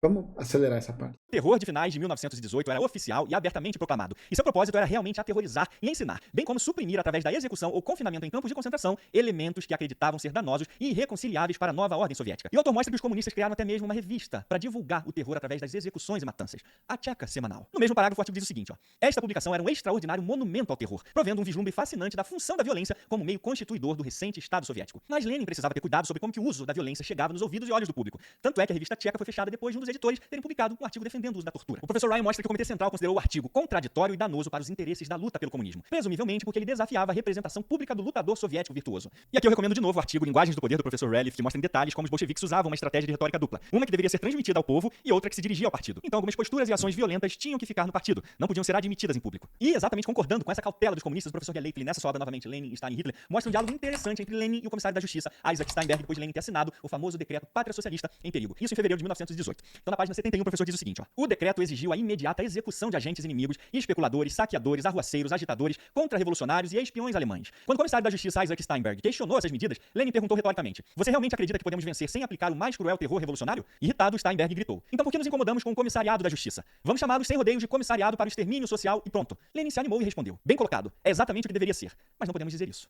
Segundo Steinberg, o solo da Rússia revolucionária foi envenenado neste período. Era inevitável que no futuro desse frutos envenenados. Agora vamos voltar lá para o artigo do professor James Ryan, A Sacralização da Violência Bolchevique, para a gente entender o nível da insanidade daqueles comunistas em relação à violência. Na página 823, o professor explica que a purificação da violência, sua sacralização como meio para um fim definitivo, era algumas vezes explícita. No discurso bolchevique, essa purificação geralmente exigia uma mudança no foco do ato violento por seus praticantes. Colocando de maneira simples, violência no interesse da revolução não poderia ser comparada com a violência imperialista ou reacionária. A violência dos agentes contra-revolucionários eram frequentemente descritas como, bem literalmente, tendo sido comprada pelo capitalismo internacional ou simplesmente como defensora do poder monetário. Seus motivos básicos iam contra a suposta pureza, altruísmo e humanidade dos lutadores pelo poder soviético, bem como a justeza de sua causa. Para citar um artigo de janeiro de 1919 da Petrogradskaya Pravda, a violência que o proletariado coloca em ação é santificada nos olhos das grandes massas pelo grande alvo que ela serve. Ao santificar seus atos de violência, os bolcheviques não eram nem originais nem incomuns. No contexto da história moderna da Rússia, eles claramente continuaram, no poder, a tradição de terroristas revolucionários no final do Império Russo que se camuflou na inocência, como Susan Morris explicou, para purificar seus atos de violência em relação à violência real do Estado. E provando ainda mais como o terror e a violência eram os meios para atingir os fins comunistas, o professor Stanley Payne, nesse clássico aqui, A História do Fascismo 1914 a 1945, ele é ainda mais direto, mostrando até mesmo a influência do comunismo na criação do fascismo. Na página 76 o professor diz o seguinte aqui, ó, o golpe comunista foi de fato uma contra-revolução à Revolução Democrática de fevereiro de 1917. Então se os comunistas fossem honestos... Vou fazer um comentário. Curiosa essa contra-revolução que faz com que as demandas e as perspectivas políticas da classe trabalhadora se expandam, né? Bastante curiosa essa contra-revolução. Dá pra ver como isso é uma contradição em termos. Uma contradição em termos. Né? Uma contradição em termos. Tem vários pontos aqui, né, que já estão saindo. E exatamente, as fontes são só outra pessoa concordando com ele. É isso, gente. Esse é o cherry picking, né? É isso.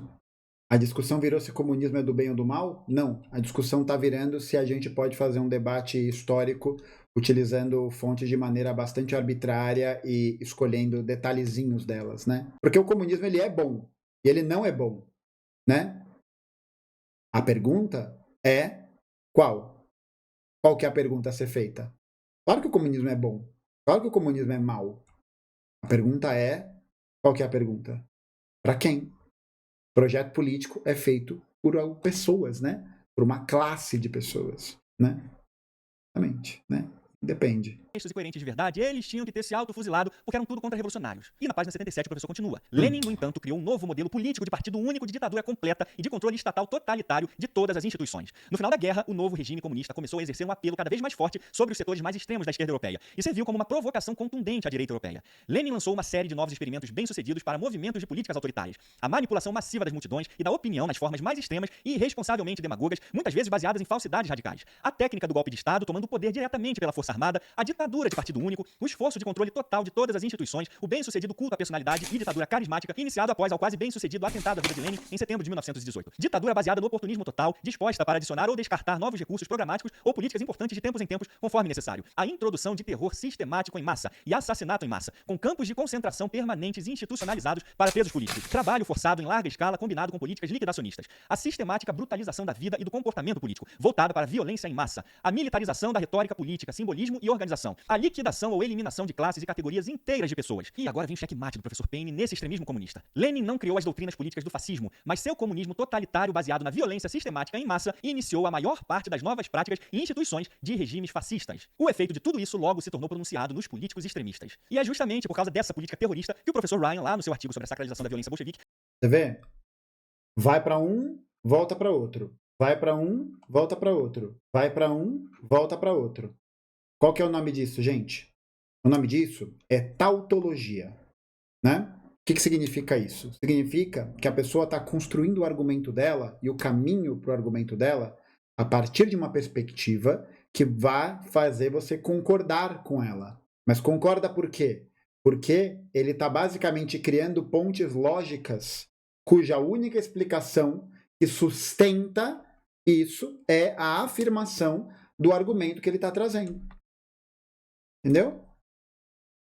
É manipulação, exatamente.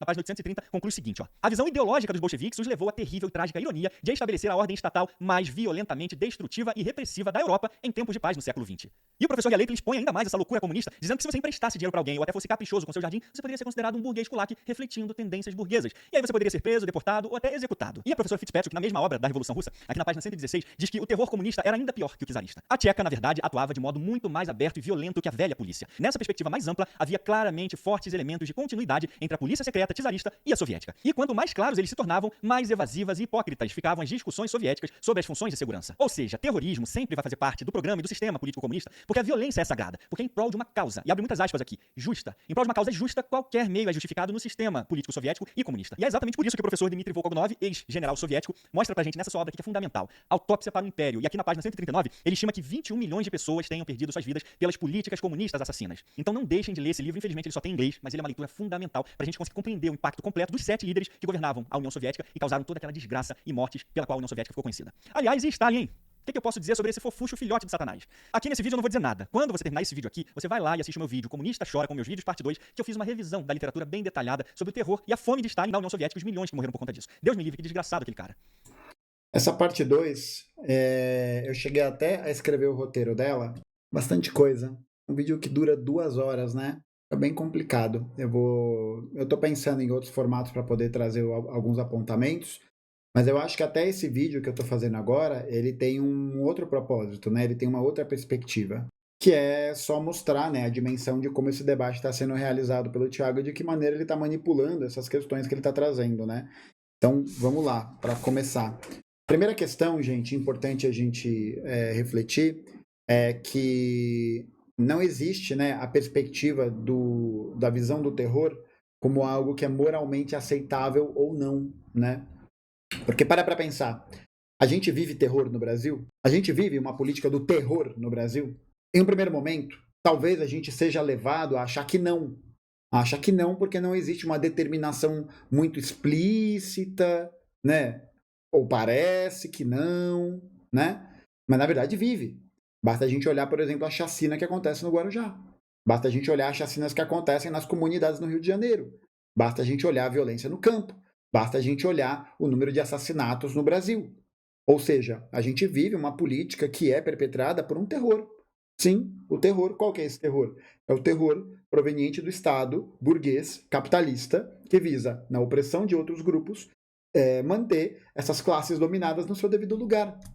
Então, o que a gente precisa entender é que o terror ele não é uma constatação ou uma perspectiva de uma prática moral, né? Não é que o Estado brasileiro pratica o terror porque ele gosta do terror, né? Porque ele tem sadismo, porque ele A não ser que você seja um policial dando risada, né? Então, acho que isso acaba criando, né? As instituições de segurança que são criadas para poder perpetuar esse terror, para perpetuar essa lógica de dominação, ensinam seus soldados, seus membros, enfim, a de alguma maneira, muitas vezes, aproveitarem esses momentos. Muito forte, né? Aquela imagem da policial olhando para aquele cara em situação de rua e ela rindo dele, né? Sendo humilhado daquele jeito. Eu acho que aquilo é bem pedagógico para entender isso. Mas a questão é que o terror, ele é uma ferramenta, ele é um instrumento, né? Ele é um instrumento de manutenção do poder. Ele é um instrumento de manutenção de um poder indeterminado para um determinado projeto político. Então é aquela coisa, existiu terror na Inglaterra para poder garantir que a religião anglicana fosse a religião oficial. Existiu terror católico na Inglaterra para garantir que o catolicismo fosse a religião oficial.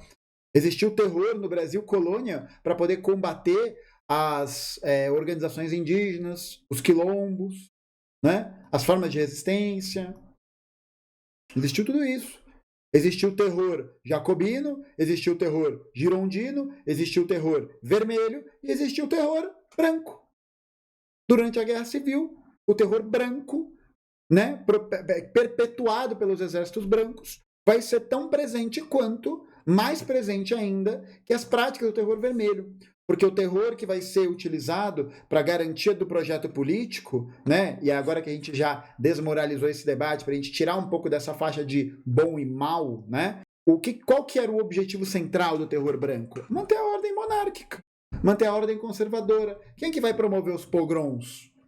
Vai ser o terror branco.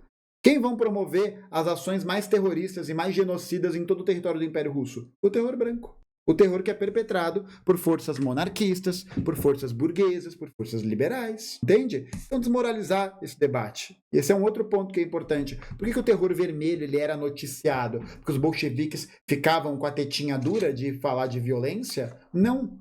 Mas porque se sabe que o terror, enquanto um instrumento de manutenção, né, por mais paradoxal que possa parecer, um instrumento de manutenção da paz em defesa de um projeto político de uma classe, ele pode ser acessado e pensado publicamente para que as pessoas saibam o que está acontecendo. Né? É importante, tá ligado? Da mesma maneira, o terror que os cubanos vão fazer na Revolução Cubana, ele pode ser julgado sob o mesmo ponto de vista moral do terror que era feito pelas tropas do Batista? Não. Por quê? Porque as tropas do Batista defendiam práticas políticas, práticas humanas que eram violentas, que tiravam propriedade dos camponeses, que matavam camponeses, que garantiam um projeto político de exploração. O terror que vai ser perpetrado, por exemplo, pelo exército revolucionário cubano, inclusive dentro das suas próprias tropas, era o terror para viabilizar a formação de um novo ideal de humanidade. Então tem uma história famosa, né? O Che fuzilava pessoas? Fuzilava pessoas. Mas a pergunta que se faz é, quem? Por quê? Né? Quais são... E não é a perspectiva de concordar ou não concordar. Não é a perspectiva de concordar ou não concordar, tá ligado? Não é essa ideia, não é sobre isso. É entender qual é a conjuntura de forças e a correlação de forças naquele momento. O exército rebelde, né, o exército revolucionário rebelde, fazia terror com seus próprios soldados. Soldados que estupravam camponeses, que destruíam propriedades de camponeses. Então o exército revolucionário rebelde vai dizer o quê? Não, isso é inaceitável. É inaceitável por quê? Porque dentro do projeto político que a gente quer conhecer, que a gente quer construir, não há espaço para esse tipo de coisa. Disciplina. Disciplina. É isso. E pensa, olha a conjuntura que você está vivendo. A gente está falando, gente, de guerra civil. A gente não está falando de um passeio no parque. A gente está falando da invasão de 14 potências imperialistas em diferentes regiões ao redor de todo o Império Russo que estão tentando destruir o projeto soviético. Essa é a realidade. Essa é a correlação de forças, entendeu? O processo de disciplina e organização do exército ele é fundamental. Fundamental. E Trotsky era um excelente organizador nesse aspecto. Tanto que ganhou uma notoriedade muito grande como organizador do Exército Vermelho nesse sentido. Verdade, perdão, errei o número de potências. São 16 potências, não 14. Né? Não 14. E a grande questão é que a moralização desse debate, na verdade, reflete essa perspectiva, né? A violência como um aspecto moralizado, né? A gente tem que entender ela como uma ferramenta ruim. Não é uma ferramenta boa, não é legal, ela não é bacana. Os comunistas sabem disso. Mas é aquilo, né? Se quer paz, prepare-se para a guerra. né? Basicamente. Um outro ponto aqui, né? Enfim, acho que o ponto principal já foi trazido. Mas a própria ideia de regime de partido único, né? Essa ideia de que, de novo, né? Equiparação ao fascismo e com caráter totalmente diferente da participação popular nesse processo. E aqui ele fala sobre o fascínio ao assassinato em massa, ao genocídio em massa, não sei o quê. Pô, a União Soviética é a nação que vai, segundo o próprio Nações e Nacionalismo, né, de um livro que ele citou, nessa parte 2 dele, que eu assisti, é um cara que defende o projeto nacionalista da União Soviética. Defende a perspectiva de fomento à autodeterminação dos povos. Tá ligado? Não é a mesma coisa que a perspectiva ideológica do que é construída nos Estados Unidos, que construíram a cabeça de 4 presidentes numa montanha sagrada para os indígenas, que se vendem como libertadores do mundo, né? Como uma nação pronta, né, para trazer a liberdade, a democracia, blá blá blá. Essa liberdade e democracia em forma de tanque, né, em forma de F-15, né? E outras coisinhas que apareceram, né? Inclusive, uma referência que ele usa do Volkaganov. O Volkaganov era um militar soviético, um ex-general soviético, e que era o cara que cuidava dos arquivos da União Soviética, dos arquivos do exército. Então, quando os arquivos vão ser abertos, ele vai acessar vários desses arquivos. Só que o Volkaganov não é um historiador reconhecido pelos pares. Ele é um historiador reconhecido dentro da escola totalitarista, que é uma escola que tem muitos questionamentos na atualidade. Então, tem essa, né? Inclusive, o Volkaganov não é um bom historiador. Ele é questionado nos principais campos históricos, né? E aí dá para ver. Ele está se utilizando de uma perspectiva de aproximação do fascismo, né? Mais uma vez aqui. E essa moralização, essa sacralização, né? Ele vai usar o artigo do Rowley, Sarkov, essa região que ele está citando, é uma região que era que tinha muito pesadamente a presença de forças reacionárias do Exército Branco. Então é um lugar que está em conflito o tempo inteiro, que está tendo merda o tempo inteiro. Então a forma como o terror vai ser tratado nessa região é diferente do terror que vai ser em Vladivostok. Você não pode categorizar o debate a partir disso, entendeu? Não dá. Você precisa pensar qual que é a centralidade política do que o eixo central está determinando, entendeu? E não inventar um argumento subjetivista, porque é isso, né, gente? A sacralização da violência, a transformação da violência em um elemento narrativo religioso. Como que se mede isso? Se não a partir do idealismo, entendeu? Desse apontamento, dessa referência externa. É isso. Mito 3. A Revolução Comunista era científica e não utópica e religiosa. Marxistas e comunistas adoram dizer que o negócio deles é científico.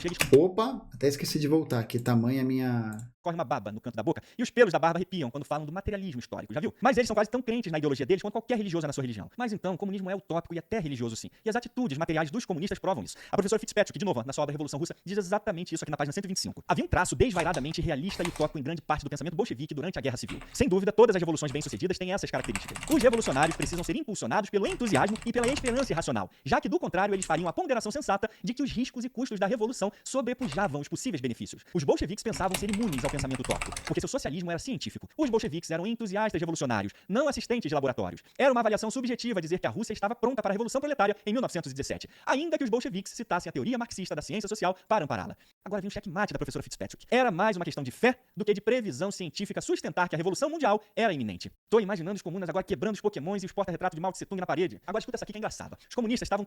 Eu não tenho um porta-retrato do Mao Tse Tung. Eu tenho meus pokémons, tenho Marx, tenho um porta-retrato feito pelo meu camarada Diogo Mendes, da Molotov HQ. Ó que lindo. Ó que lindo. Você tá pisando no quê? Olha só. Que coisa, né? Tá pisando no quê? Eu tenho um busto do Mao. Do chairman, do grande timoneiro. No mundo da Lua, com a sua revolução, que em 1920 eles fizeram, sabe o quê? Eles resolveram mandar o Exército Vermelho marchar pela Polônia até Varsóvia, achando que seus irmãos trabalhadores poloneses iam recebê-los de braços abertos, como portadores do comunismo e salvação da classe trabalhadora. Mas você sabe como é que os poloneses receberam os comunas? Com um tiro na bunda! Botaram os vermelhinhos pra correr do país deles. Mano, os poloneses são muito da hora. Eu amo esse povo. Mas olha aqui a professora Fitzpatrick falando justamente como que os comunistas viviam no fantástico mundo de Bob, na página 126, ó. Em 1920, a percepção do mundo real pelos bolcheviques se tornara quase comicamente distorcida em muitos aspectos. Eles mandaram o Exército Vermelho avançar sobre Varsóvia, porque para muitos bolcheviques parecia óbvio que os poloneses reconheceriam os soldados como irmãos proletários e não como agentes agressores russos. No âmbito doméstico, eles confundiam inflação desenfreada e desvalorização da moeda como definhamento do dinheiro sob o comunismo. Quando a guerra e a fome produziram bandos de crianças desabrigadas durante a Guerra Civil, alguns bolcheviques encaravam até isso como uma bênção disfarçada, uma vez que os Estado poderia dar àquelas crianças uma verdadeira formação coletivista e elas não ficariam expostas à influência burguesa da velha família. É isso que os comunistas querem fazer com você. Te deixar pancado das ideias iguais a eles. Mas o negócio é mais sério, gente. Tem até um aspecto religioso forte nessa doutrina comunista, que inclusive é compartilhado com o fascismo também. A chamada religião política. É isso que o professor A. James Gregor diz aqui nessa obra seminal dele. Marxismo, fascismo e totalitarismo. E aí na página 203 o autor diz o seguinte, ó. Assim, inspirado por uma doutrina tida na conta da verdade inquestionável, o Partido Revolucionário justifica-se em sua intenção de instruir doutrinariamente as massas imaturas e alçá-las aos superiores níveis da conscientização revolucionária. Pois é, você com certeza já ouviu várias vezes comunistas falando sobre a tal consciência de classe. É isso que eles ficam martelando o tempo todo na cabeça das pessoas. Mas voltando para o professor, por isso, em princípio, o partido assentado em alicerces epistemológicos pode exigir disciplina e obediência de seus seguidores. O partido faz o expurgo de hereges e exige obediência e disciplina de todos os membros da comunidade política. Tendo importantes características em comum com a maioria das religiões exclusivistas, esses partidos revolucionários contemporâneos têm sido classificados como instrumentos teúrgicos e religiões políticas. E na página 476 o professor Gregor continua. Muitos, ou talvez todos, dos movimentos revolucionários tiveram suas origens no marxismo, e parece que foi o marxismo que incutiu em todos eles a convicção de que doutrinas ideológicas podiam ser infalíveis, a ponto de inspirar sentimentos de fervor religioso entre seus seguidores. Panúncio chamaria essas características de eclesiásticas. Em nossa época, chamamos isso de religiões políticas. Aqui só um comentário muito breve. Eu vou até tirar minha câmera para vocês poderem observar na íntegra isso, tá? Que é o seguinte, ó. O Thiago, ele fala aqui. Many, or if not most, né? Muitas, se não a maioria, desses movimentos revolucionários do qual o Panunzio fala, encontraram suas origens no marxismo. E foi o marxismo que parece ter infectado elas com a convicção de que a doutrina política pode ser infalível, para inspirar algo próximo de uma devoção religiosa entre seus seguidores. Panunzio faz referência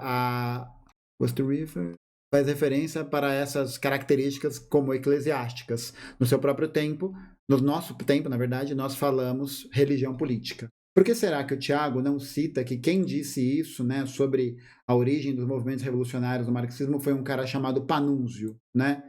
Quem é Panunzio?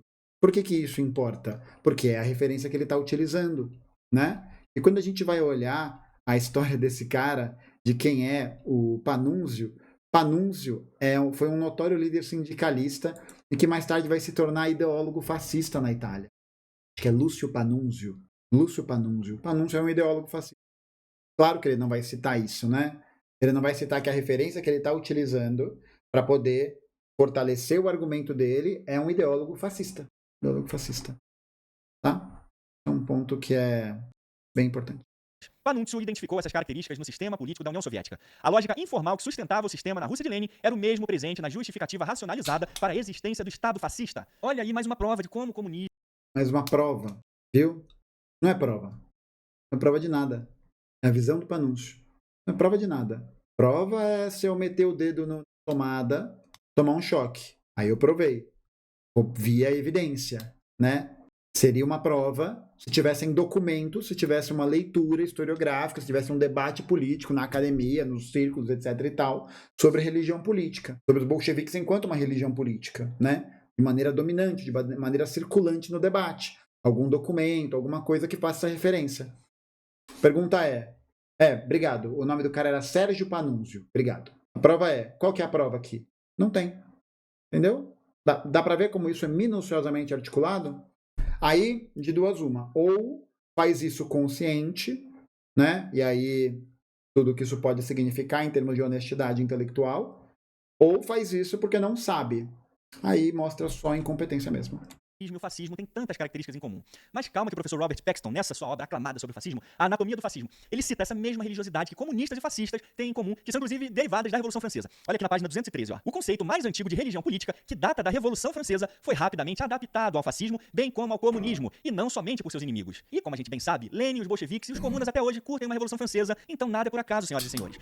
E tá achando que acabou? Essa religiosidade comunista também é discutida no artigo do professor James Ryan, A Sacralização da Violência Bolchevique. Dá uma olhada aqui na página 818. Ó. No subtítulo Religião Política e a Violência Estatal Soviética, o professor diz que o leninismo pode fornecer o exemplo mais claro do que pode ser considerado uma religião política ou secular. E entre as várias evidências apresentadas pelo autor está o fato de as instituições soviéticas celebrarem os que morreram na luta armada como mártires, cujas vidas e as mortes seriam justificadas pelo triunfo do socialismo, e o sangue puro dos trabalhadores mortos foi dado para o futuro do mundo dos trabalhadores como um aspecto claramente messiânico em sua própria causa. E por fim, o renomado professor Roger Griffin, que também é uma das maiores autoridades não só no fascismo, como no autoritarismo, tem uma obra parada fantástica chamada O Credo dos Terroristas, Violência Fanática e a Necessidade Humana por Significado. Na página 19 ele explica o seguinte: fanatismo refere-se a um estado de total comprometimento que não permite dúvidas, é intolerante com pluralismo, moderação e opiniões desviantes. Assim, coloca o crente religioso ou ideólogo secular em um estado mental em que ele ou ela é capaz de atos que transgridem as regras cívicas convencionais ou leis morais em nome de um princípio superior, que é, em termos nietzschianos, além do bem e do mal. Este estado de espírito extremo é alcançado através de um complexo processo de aculturação e transformação psicológica em que uma determinada causa passa a ser experimentada como uma causa superior que assume significado transcendental. E é exatamente isso que os comunistas fazem, inclusive pregam ainda hoje. Em nome do trabalhador, para a emancipação e a defesa do trabalhador, todos os meios são justificáveis, inclusive a violência e o terror. E na página 40, no capítulo Terrorismo Modernista, o professor Griffin continua explicando que a Revolução Russa brevemente levantou esperanças de que a vitória bolchevique prometia a libertação do jugo do imperialismo russo.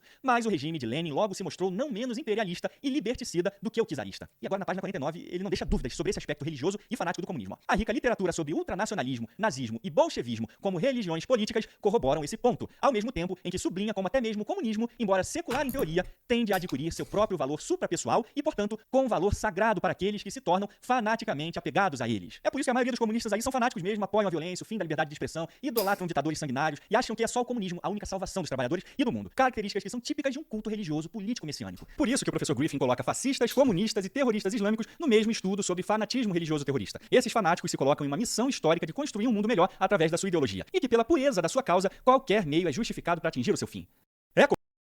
Meu amigo, essa parte é de chorar, velho. Onde tá o seu Deus agora, hein? Mito 4. Aí, ó. Viu? Chegou a islamofobia. Eu vou comentar isso. Bom, vamos lá. Aqui é uma parte um pouquinho mais curta, graças a Deus.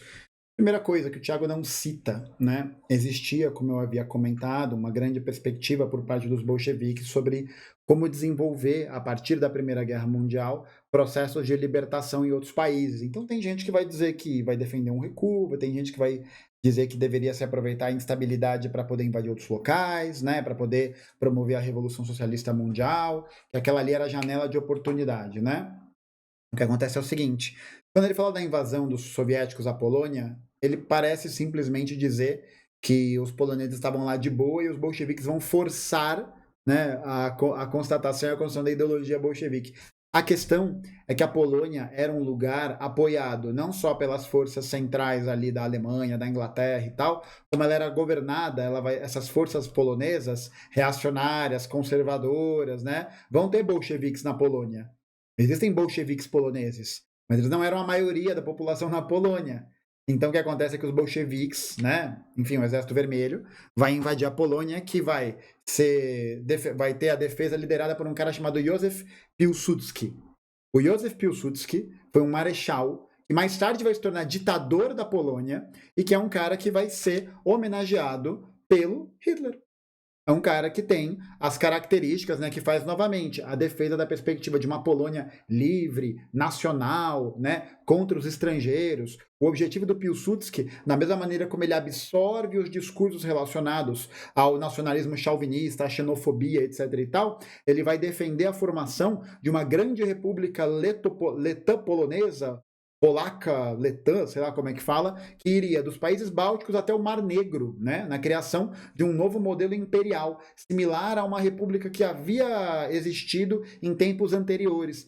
Então o Thiago, ao não citar o Piłsudski, simplesmente elimina qual que é o caráter político da guerra que está em curso, né? Qual que é o caráter político desse avanço realizado pelos bolcheviques, né? Então Piłsudski é essa figura que tem um caráter nacionalista, mas é um nacionalismo da extrema-direita, né, basicamente. Um outro ponto que eu acho interessante que o Thiago coloca, que na verdade a Sheila Fitzpatrick coloca, que é o seguinte, né, para os bolcheviques era muito mais uma questão de fé do que de condições. E eu vou dizer, a revolução, ela tem um caráter de bastante fé, né? Ela tem um caráter muito ligado à fé, mas não numa perspectiva de fé próxima do que seria, por exemplo, a religiosidade na questão metafísica. Então não é a fé no além, no abstrato, né? Não é a fé de que vai acontecer, né? Não. É a compreensão de que a gente está realizando um trabalho político e de que é isso ou não é nada. Acabou. Acabou. Tá ligado? Acabou. É isso. Tem que acreditar que a revolução vai acontecer. Senão ela não acontece. Entendeu? Otimismo da vontade, pessimismo da razão. Exatamente. De acreditar no trabalho, tá ligado? De acreditar na perspectiva de que o que a gente está construindo vai gerar esses frutos. E não no né? Exatamente. Pilsudski que foi apoiado. Não sei se chegou a ser apoiado, mas tinha uma relação muito próxima com quem? Com as forças ucranianas que vão representar o grupo dos colaboracionistas. O Stepan Bandeira era muito próximo dessa perspectiva, que vai ser, né, a grande figura fascista da Ucrânia. Não fascista porque eu estou xingando ele de fascista. Fascista porque ele se reivindicava como fascista, né? Tinha cheiro de fascista, se comportava como fascista, né? Chauvinista como um fascista, perseguiu minorias, perseguiu judeu, perseguiu islã, perseguiu uma porrada, né? Gente, né? Não é isso, né? Acho que é... O que mais? Outro ponto. Massas imaturas, né? Existe uma perspectiva muito alicerçada na literatura do senso comum de que os comunistas e os fascistas lidam com os trabalhadores da mesma forma. E não é da mesma forma, né? Pensando que para os fascistas, na verdade, enquanto representantes dos interesses da classe dominante, o que eles buscavam, na verdade, era a formação de uma classe trabalhadora que não obtivesse a consciência de classe para poder compreender quais são as dimensões das relações de produção. Não é à toa que os fascistas vão doutrinar sua classe trabalhadora a partir da linha anticomunista para quê? Para que exatamente esses trabalhadores não reivindicassem a perspectiva da luta de classes enquanto um elemento central da formação histórica daquela sociedade. O que os fascistas fazem com os trabalhadores? Os fascistas, basicamente, transformam os trabalhadores em massas de manobra, né? Em figuras que vão defender a perspectiva nacional, a perspectiva chauvinista, a perspectiva contra o invasor estrangeiro, ou seja, a perspectiva da criação de um ideário de povo ideal que vai combater outros povos no estrangeiro. Enquanto nós comunistas defendemos que o papel de trabalhadores é de serem a vanguarda revolucionária, de estarem atuando nos seus meios de trabalho, da vida social, etc. e tal, para poder promover a conscientização das pessoas, a conscientização de classe das pessoas, para elas se enxergarem, para elas reivindicarem o seu lugar de sujeito nas relações de produção. Mas nós, comunistas, entendemos que esse lugar de sujeito não é possível ser construído sem a construção de um processo revolucionário. E é claro, né, que ele vai utilizar uma fonte que vai afirmar o que ele acabou de dizer, né? Que é a fonte imediata que ele usa após. Ou seja, o cara usa um arquivo para poder assegurar o ponto dele. Entendeu? E não é dizer que não vai ter autor que vai pensar isso, né? Mas é só pra gente ver que essa história tem bastante política. Bastante política, porque esse é um... E mostra, né, uma outra questão interessante, né, curiosa, porque ao mesmo tempo que o Tiago defende a Revolução Liberal de 17, ele apresenta uma contrariedade à Revolução Francesa. Esses comunistas aí adoram a Revolução Francesa. Claro que a gente adora a Revolução Francesa. É óbvio. A Revolução Francesa foi a primeira grande revolução de caráter popular, ainda que com a ideologia burguesa e tudo mais, que vai conseguir criar a perspectiva de uma igualdade civil, de uma igualdade jurídica. Ainda que tenham muitos limites, né? A burguesia se tornou uma revolução burguesa e tudo mais. Pô, pensar na época é avançadíssimo. A burguesia na Revolução Francesa era uma classe revolucionária. O caráter revolucionário não depende de qual classe você faz parte, né? Mas justamente em que localização histórica você se encontra. Na conjuntura, na correlação de força e tudo mais. A burguesia foi uma classe revolucionária. Ela destituiu a monarquia. Hoje ela não é mais. Hoje ela é uma classe reacionária. Por quê? Porque ela quer manter o seu projeto político. Da mesma maneira como os monarquistas queriam. Entendeu? Um ponto importante. E uma outra coisa. O conceito de religião política é um conceito utilizado por um pensador chamado Emílio Gentili. Não sei como é que fala. Não é parente do Emílio Gentili. Eu cheguei a ler o artigo que o Emílio Gentili, pela primeira vez, ele publica sobre religião política. Porque eu fiquei pensando, quero entender melhor esse conceito, né? Até fui consultar um amigo meu, Pedro, que é arabista e tal, pra falar, mano, que fita é essa de religião política, né? Porque ele citou o Islã, né? Eu falei, que porra é essa? Aí eu fui ler o artigo. E no artigo, ele não cita os comunistas como uma religião política uma única vez. O criador do termo, o criador do conceito religião política, não cita os comunistas como religião política uma única vez. Ele só cita os fascistas. Só cita o fascista. Porque o fascismo, ele tem essa perspectiva de uma idealização baseada numa abstração, né? A ideia da nação, né? A ideia da memória histórica, do grande império, da defesa de Deus, família, liberdade. São todos conceitos abstratos. São todos conceitos que partem de uma perspectiva absolutamente criada a partir de uma ideologia que condiz com essa idealização. Tá ligado? Condiz com esse idealismo. Diferente da forma como os comunistas enxergam, né? Que é a posição reversa. A gente enxerga a partir das relações de produção, a partir da materialidade. E não a partir de um conjunto de valores que é dito aos quatro ventos, né? Que são abstratos, que não significam nada no final das contas. Não significam nada se a gente não conseguir localizar qual que é o projeto político que as constitui e as sustenta enquanto projeto político. Beleza? Vamos continuar aqui, então. E fora esse outro ponto, né? Tiago, complexo messiânico não é isso, tá bom? Complexo messiânico não tem nada a ver com isso, porque nenhum dos bolcheviques se colocava numa missão de libertação total dos povos.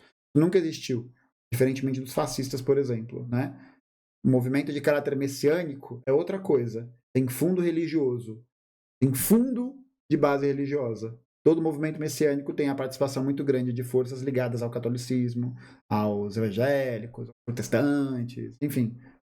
Tem uma base ideológica a partir da religião, porque ela que sustenta essa metafísica, né? O movimento messiânico é Canudos, né? O messiânico é forte, né? Mas que tem uma influência messiânica muito forte é Canudos, Contestado, tá ligado? Isso sim, isso você pode dizer que tem um caráter messiânico, de leve, né?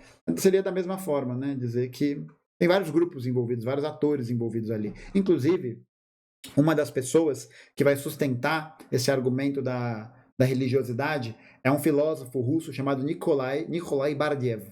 O Nikolai Bardiev foi um cara, um teólogo, um cristão humanista, que era contra a Igreja Cristã Ortodoxa, ele era crítico à Igreja Cristã Ortodoxa, e que vai defender o socialismo.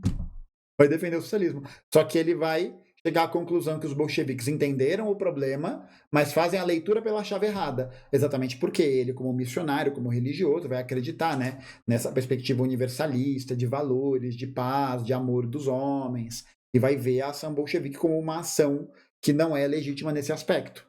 Né? Mas enfim, só um comentário. Comunistas e terroristas islâmicos no mesmo estudo sobre fanatismo religioso terrorista. E aqui, né, quando ele coloca essa questão dos islâmicos, é o que a gente falou lá no começo do vídeo. É a ponte para uma escola historiográfica islamofóbica. Uma escola historiográfica que é marcada na atualidade pelo conservadorismo europeu. E o conceito que ele vai utilizar, por exemplo, de metapolítica, que é uma base importante para esse aspecto da religião política, né? Porque isso é engraçado, porque ele fala que religião política são só os comunistas e os fascistas, né? Por ele dizer que existem elementos ideológicos que compõem aquela política. Então ele mecanicamente separa essas duas coisas. Política de ideologia, né? É uma compreensão muito rasa, né? Uma compreensão que não leva em consideração que todo fundo toda questão política tem um fundo profundamente ideológico, porque está alicerçado nos determinados valores que aquela classe representa, está alicerçado em perspectivas que defendem determinadas formas de ver e viver o mundo, né? Ou você vai dizer que o liberalismo não é uma religião política? Como ele não é uma religião política? Ele está aí há 300, 400 anos falando que o livre mercado, né, que a liberdade, que o sujeito, blá, blá, blá. Tem gente que acredita nisso até hoje, pô. Tem gente que tá nessa até hoje. Ou os Estados Unidos não têm os seus elementos mitológicos, né, os seus elementos criados de alguma maneira a promover essa perspectiva de um culto, de uma unidade ideológica, né? Melhor que o culto é unidade ideológica, né? Mano, Monte Rushmore, estátua do Abraham Lincoln, você tem todas o patriotismo que é feito nos hinos, nos filmes, no esporte, no discurso, na guerra. Pô, o Bush, em 2001, fez um discurso dizendo que a missão deles agora, depois dos ataques do 11 de setembro, dos ataques à Torre Gêmeas do 11 de setembro, era uma cruzada contra o Islã. Uma cruzada contra o terror. Cruzada, ele usou o termo cruzada. Entendeu? É isso, né? Mas ideologia é só aquilo que eu não considero como parte constitutiva daquilo que eu defendo. Esses fanáticos se colocam em uma missão histórica de construir um mundo melhor através da sua ideologia, e que pela pureza da sua causa, qualquer meio é justificado para atingir o seu fim. Comunas, onde está o seu Deus agora, hein? Mito 4. Os bolcheviques não queriam a guerra civil. Depois de todas essas merdas feitas pelos comunistas, é impossível dizer que eles não queriam e até estavam dispostos e ansiosos por uma guerra civil para chamar de sua. Como a gente já viu Ansiosos, estavam assim. Guerra, que legal! aqui, eles são fanáticos por uma política que tem um complexo de Messias que vai salvar a classe trabalhadora e o mundo. Então, se tiver que entrar em guerra para salvar esses trabalhadores, nem que tenha que matar os trabalhadores nessa guerra, eles vão fazer. É por isso que guerra civil é justamente o que esses comunistas esperam quando vêm com esses papinhos de tomar os meios de produção e emancipar os trabalhadores dando um golpe de Estado. Eles querem destruir todas as instituições democráticas e sociais existentes. E aí, quando estourar a guerra, eles dizem que a culpa vai ser da sociedade opressora que vai reagir a essa destruição. Tipo, se alguém te assaltar e você acabar reagindo e levando um tiro na cara, a culpa não é do bandido. É sua porque você que reagiu. Foi isso que aconteceu lá com o golpe de Estado soviético pelos bolcheviques em outubro de 1917. Os demais partidos e as instituições reagiram àquele atentado e a guerra civil estourou. Olha aqui o que a professora Fitzpatrick diz no seu livro Revolução Russa, na página 108, sobre isso. Quando se considera a conexão entre a guerra civil e o regime autoritário, deve-se lembrar que havia uma relação de mão dupla entre os bolcheviques e o ambiente político de 1918 e 1920. A guerra civil não foi uma catástrofe natural imprevisível, pela qual os bolcheviques não tiveram responsabilidade alguma. Pelo contrário, os bolcheviques se envolveram em confronto armado e violência entre fevereiro e outubro de 1917. E como os líderes bolcheviques sabiam muito bem antes do acontecimento, seu golpe de outubro foi visto por muitos como uma franca incitação à guerra civil. A guerra civil com certeza deu ao novo regime um batismo de fogo e influenciou o seu desenvolvimento futuro. Entretanto, foi o tipo de batismo que os bolcheviques se arriscaram a ter e que talvez tenham mesmo buscado. E o professor Robert Galate ele confirma exatamente esse desejo comunista pela guerra civil no seu livro Lenin, Hitler e Stalin. Na página 85 ele diz o seguinte: Lenin e Karl Marx, antes dele, disse que a classe dominante jamais cederia sem lutar.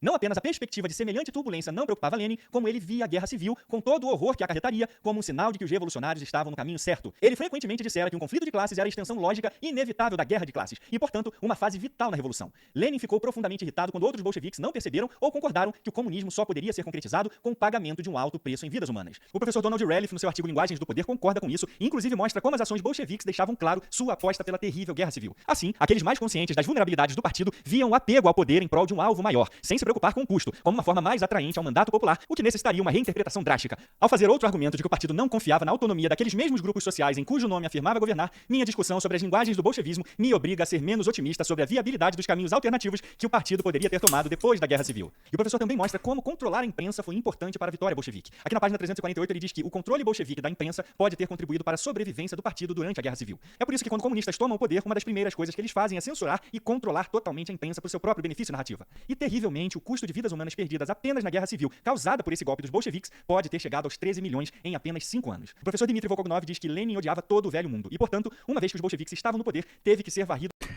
Aquela coisa, né? Você olha para o mundo, colonialismo, capitalismo, exploração, tal. E você olha e fala, pô, legal, pô. Você olha para isso e fala, pô, não, pô, legal, acho bacana, de boa.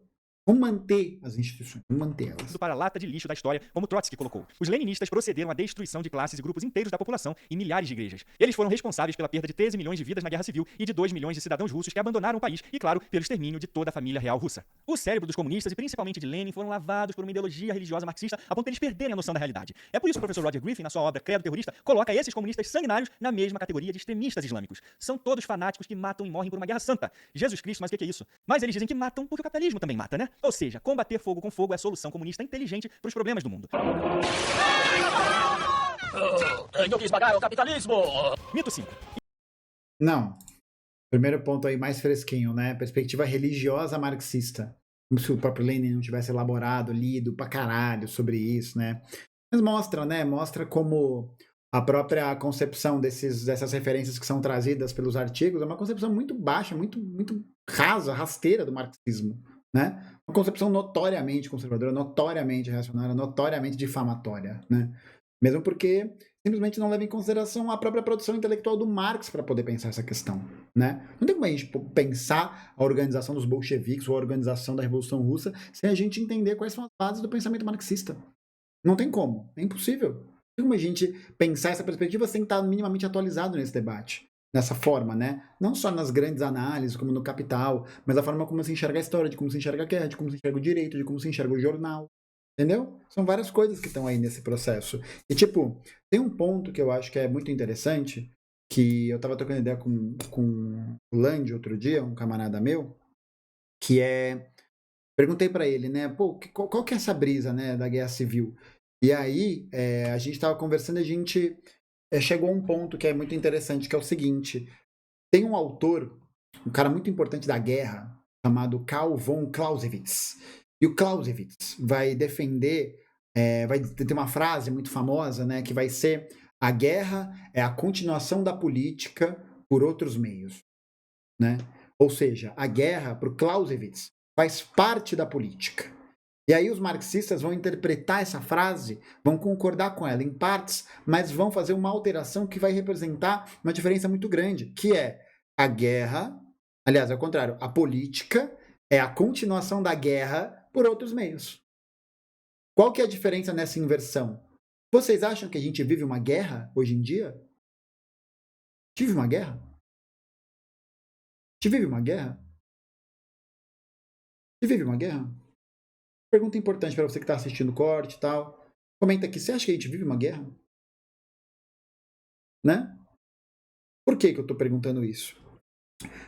Porque quando a gente olha para o extermínio da juventude preta e trabalhadora, o desemprego, a fome, falta de moradia, problema de saúde, o que é isso senão a manutenção e o cumprimento de um determinado projeto político que é feito à revelia dos interesses e das necessidades da classe trabalhadora?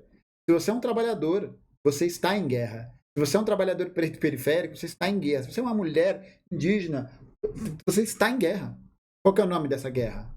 A guerra de classes. Nós estamos em guerra. Essa é a questão. A diferença é que a política, né, a instituição, a democracia, é a continuação da guerra por meios pacíficos. Porque o contrário de guerra não é... Porque talvez o contrário de guerra não seja a paz, né, a estabilidade total. Não sei. Não pensei direito sobre isso, eu não vou falar. Responsável. Mas aqui, ó, exatamente, Rafa, não, perfeito. Eu discordo com você. Guerra é quando você tem chance de lutar. O que vivemos hoje é um massacre, né? Sim, a gente vive um massacre. Então, essa frase ela é muito importante porque faz a gente desmoralizar um pouco esse debate, faz a gente também entender, analisando analiticamente é ótimo, né? Mas analisando materialmente, pô. Você olha ao seu redor, né? A juventude é perseguida, é assassinada todos os dias. A polícia reprime, não tem emprego, não tem estabilidade. Tá todo mundo ansioso, deprimido, fudido, trabalhando pra caralho, não ganhando porra nenhuma. Qual é o nome disso? Não é causado por uma conjuntura de fatores estelares, né? O universo aqui, pá, jogou a desgraça no nosso mundo. Não. Tudo isso é causado por uma conjuntura de políticas econômicas, de projetos. O que é isso? É a supremacia de um interesse em detrimento de outro. É a supremacia do interesse privado, do interesse burguês, do interesse capitalista sobre o interesse dos trabalhadores. É um projeto. Nós estamos em guerra. Essa é a questão, né? Não é o desejo pela guerra civil. Não é querer a guerra civil. A burguesia está em guerra civil com a gente hoje. Acabou. As forças do Estado estão em guerra civil contra a gente hoje. Olha o Rio de Janeiro. Olha a Bahia. Olha São Paulo. Olha o Pará. Tá ligado? Estamos em guerra. Momentos mais violentos, momentos menos violentos. Entendeu? Mas é a continuação da guerra. É a continuação da guerra. Porque para a burguesia impor o seu projeto político de maneira universal, o que ela precisa? Ela precisa de guerra. Ela precisa entrar em guerra. Ela precisa destruir qualquer manifestação que seja contrária a um projeto político que não seja condizente com seus interesses. Ele está em guerra. Ela usa mais a força e menos a força ocasionalmente, né? Ora mais, ora menos. Ela utiliza, mas está em guerra, né? É importante a gente entender isso, por quê? Porque não é a perspectiva da inevitabilidade. Da inevitabilidade não por uma defesa, entende? É porque a gente entende que da mesma maneira como a burguesia entrou em guerra lá na Inglaterra, lá nos Estados Unidos para poder pegar o poder, eles estão em guerra com a gente o tempo todo. Entendeu? Essa conjuntura já está dada. Isso já está dado. Está dado. A guerra pode ser militar, pode ser jurídica, pode ser econômica, pode ser ideológica. São várias guerras acontecendo ao mesmo tempo. Todas elas fazem parte desse projeto. Exatamente. Basta ver o que aconteceu com a Mãe Bernadette e sua família, com os 9 de Paraisópolis. Entendeu? E aqui tem um outro ponto, né? Comunistas defendem a tomada não sei o quê pela violência e tal. Hoje, esse vídeo está sendo gravado no dia 11 de setembro. Hoje faz 50 anos que o Chile tentou realizar uma transição em direção a um socialismo democrático eleitoral a partir da aprovação de uma nova constituição que seria proposta pelo Salvador Allende. O que o Chile ganhou? Uma ditadura militar. Apoiado por empresários, pelo latifúndio, pelas forças econômicas dos Estados Unidos, que romperam várias relações e acordos com o governo do Allende, que tem vazamento de documentos da CIA liberados em 1999 e comprova a intervenção da agência de inteligência no país. Entendeu? Essa é a paz que a gente tem. Foi essa paz que o Allende teve há 50 anos atrás, enquanto ele trocava tiro com um fascista no Palácio de la Moneda. Que essa é outra, né? Ele não se matou. Quem deu o comunicado que ele se matou foi um militar. Salvador Allende morreu trocando tiro com um membro do exército. Entendeu? Esse é o caminho, né? E fora que, enfim, né? A primeira coisa que eles fazem é ter o controle da imprensa. Cara, abre os jornais, vai ver quais são as notícias que estão passando. Tem alguma notícia falando sobre a privatização da Eletrobras? Tem alguma notícia falando das políticas econômicas que estão sendo perpetradas que foram perpetradas pelo Paulo Guedes? Tem alguém falando sobre isso? Tem? Não, né? Por que será? Por que será, né? Por que será? Finalmente, estamos terminando. Stalin distorceu Lenin e a Revolução. Assim, é até compreensível que muitos comunistas queiram expurgar Stalin da sua política maluca. Afinal de contas, que política e ideologia podem ter moral com um cara como Stalin no meio? E essa propaganda anti-Stalin começou justamente com o sucessor de Stalin. Nikita Khrushchev começou a denunciar toda a desgraça que Stalin tinha feito justamente para tentar desinfectar a ferida comunista e tentar resgatar os ideais puros de Lenin. Mais uma interrupção, só para esse tema eu recomendo muito que vocês vejam o vídeo do tio João. O card tá aqui, tá? Para vocês acessarem o vídeo que ele faz sobre o Khrushchev. Acho que ele tem um vídeo sobre isso, né? Em que ele comenta essas paradas e tal. Vale muito a pena dar uma olhada nisso. E aí o professor Robert Galeito, ele coloca os planos de Khrushchev da seguinte forma. Após a morte de Stalin em 1953, o bom Lenin foi ressuscitado para afastar o mau Stalin e o culto à sua personalidade. Algo claramente havia dado errado no comunismo. Havia óbvios abusos, um gigantesco sistema de campos de concentração com mais de 2 milhões de prisioneiros e os direitos dos cidadãos não significavam nada. Nikita Khrushchev, em 1956, afirmou que Stalin corrompeu o leninismo. Khrushchev repetiu mais de uma vez o mito do bom Lenin para livrar as verdades profundas do comunismo da associação com o que tardiamente era reconhecido como as maldades stalinistas. Tudo que havia dado errado no país agora era jogado sobre os ombros de Stalin. Khrushchev recorreu ao testamento de Lenin e às suas acusações contra a rudeza de Stalin para provar que o brilhante Lenin estivera sempre certo. Mas como a gente viu aqui, o problema é que Lenin foi um terrorista sanguinário e Stalin era um terrorista sanguinário justamente porque Lenin era um terrorista sanguinário. José Stalin era o maior fanboy de Lenin da história. Stalin penteava o bigodinho de Lenin, fazia o café da manhã de Lenin, recitava o manifesto comunista para Lenin antes de dormir. Dizem até que quando Lenin saía, Stalin até cheirava a cueca revolucionária suja de Lenin de tanto amor. Que delícia, hein? Imagina você acordar de manhãzinha, de conchinha, chega aquele homem georgiano, né?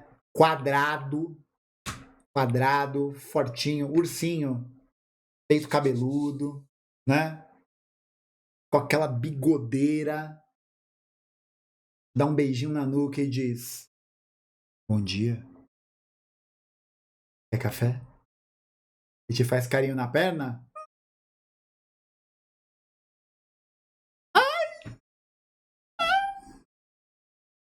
Tihachiesh Coffee. Ele falaria isso. Tihachiesh Coffee. Quer café? Tihachiesh Coffee.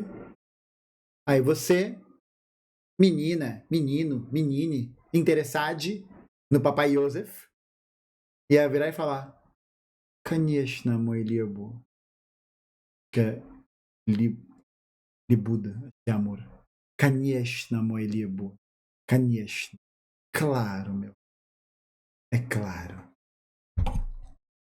Ты хочешь кофе? Да, конечно, мой любовь.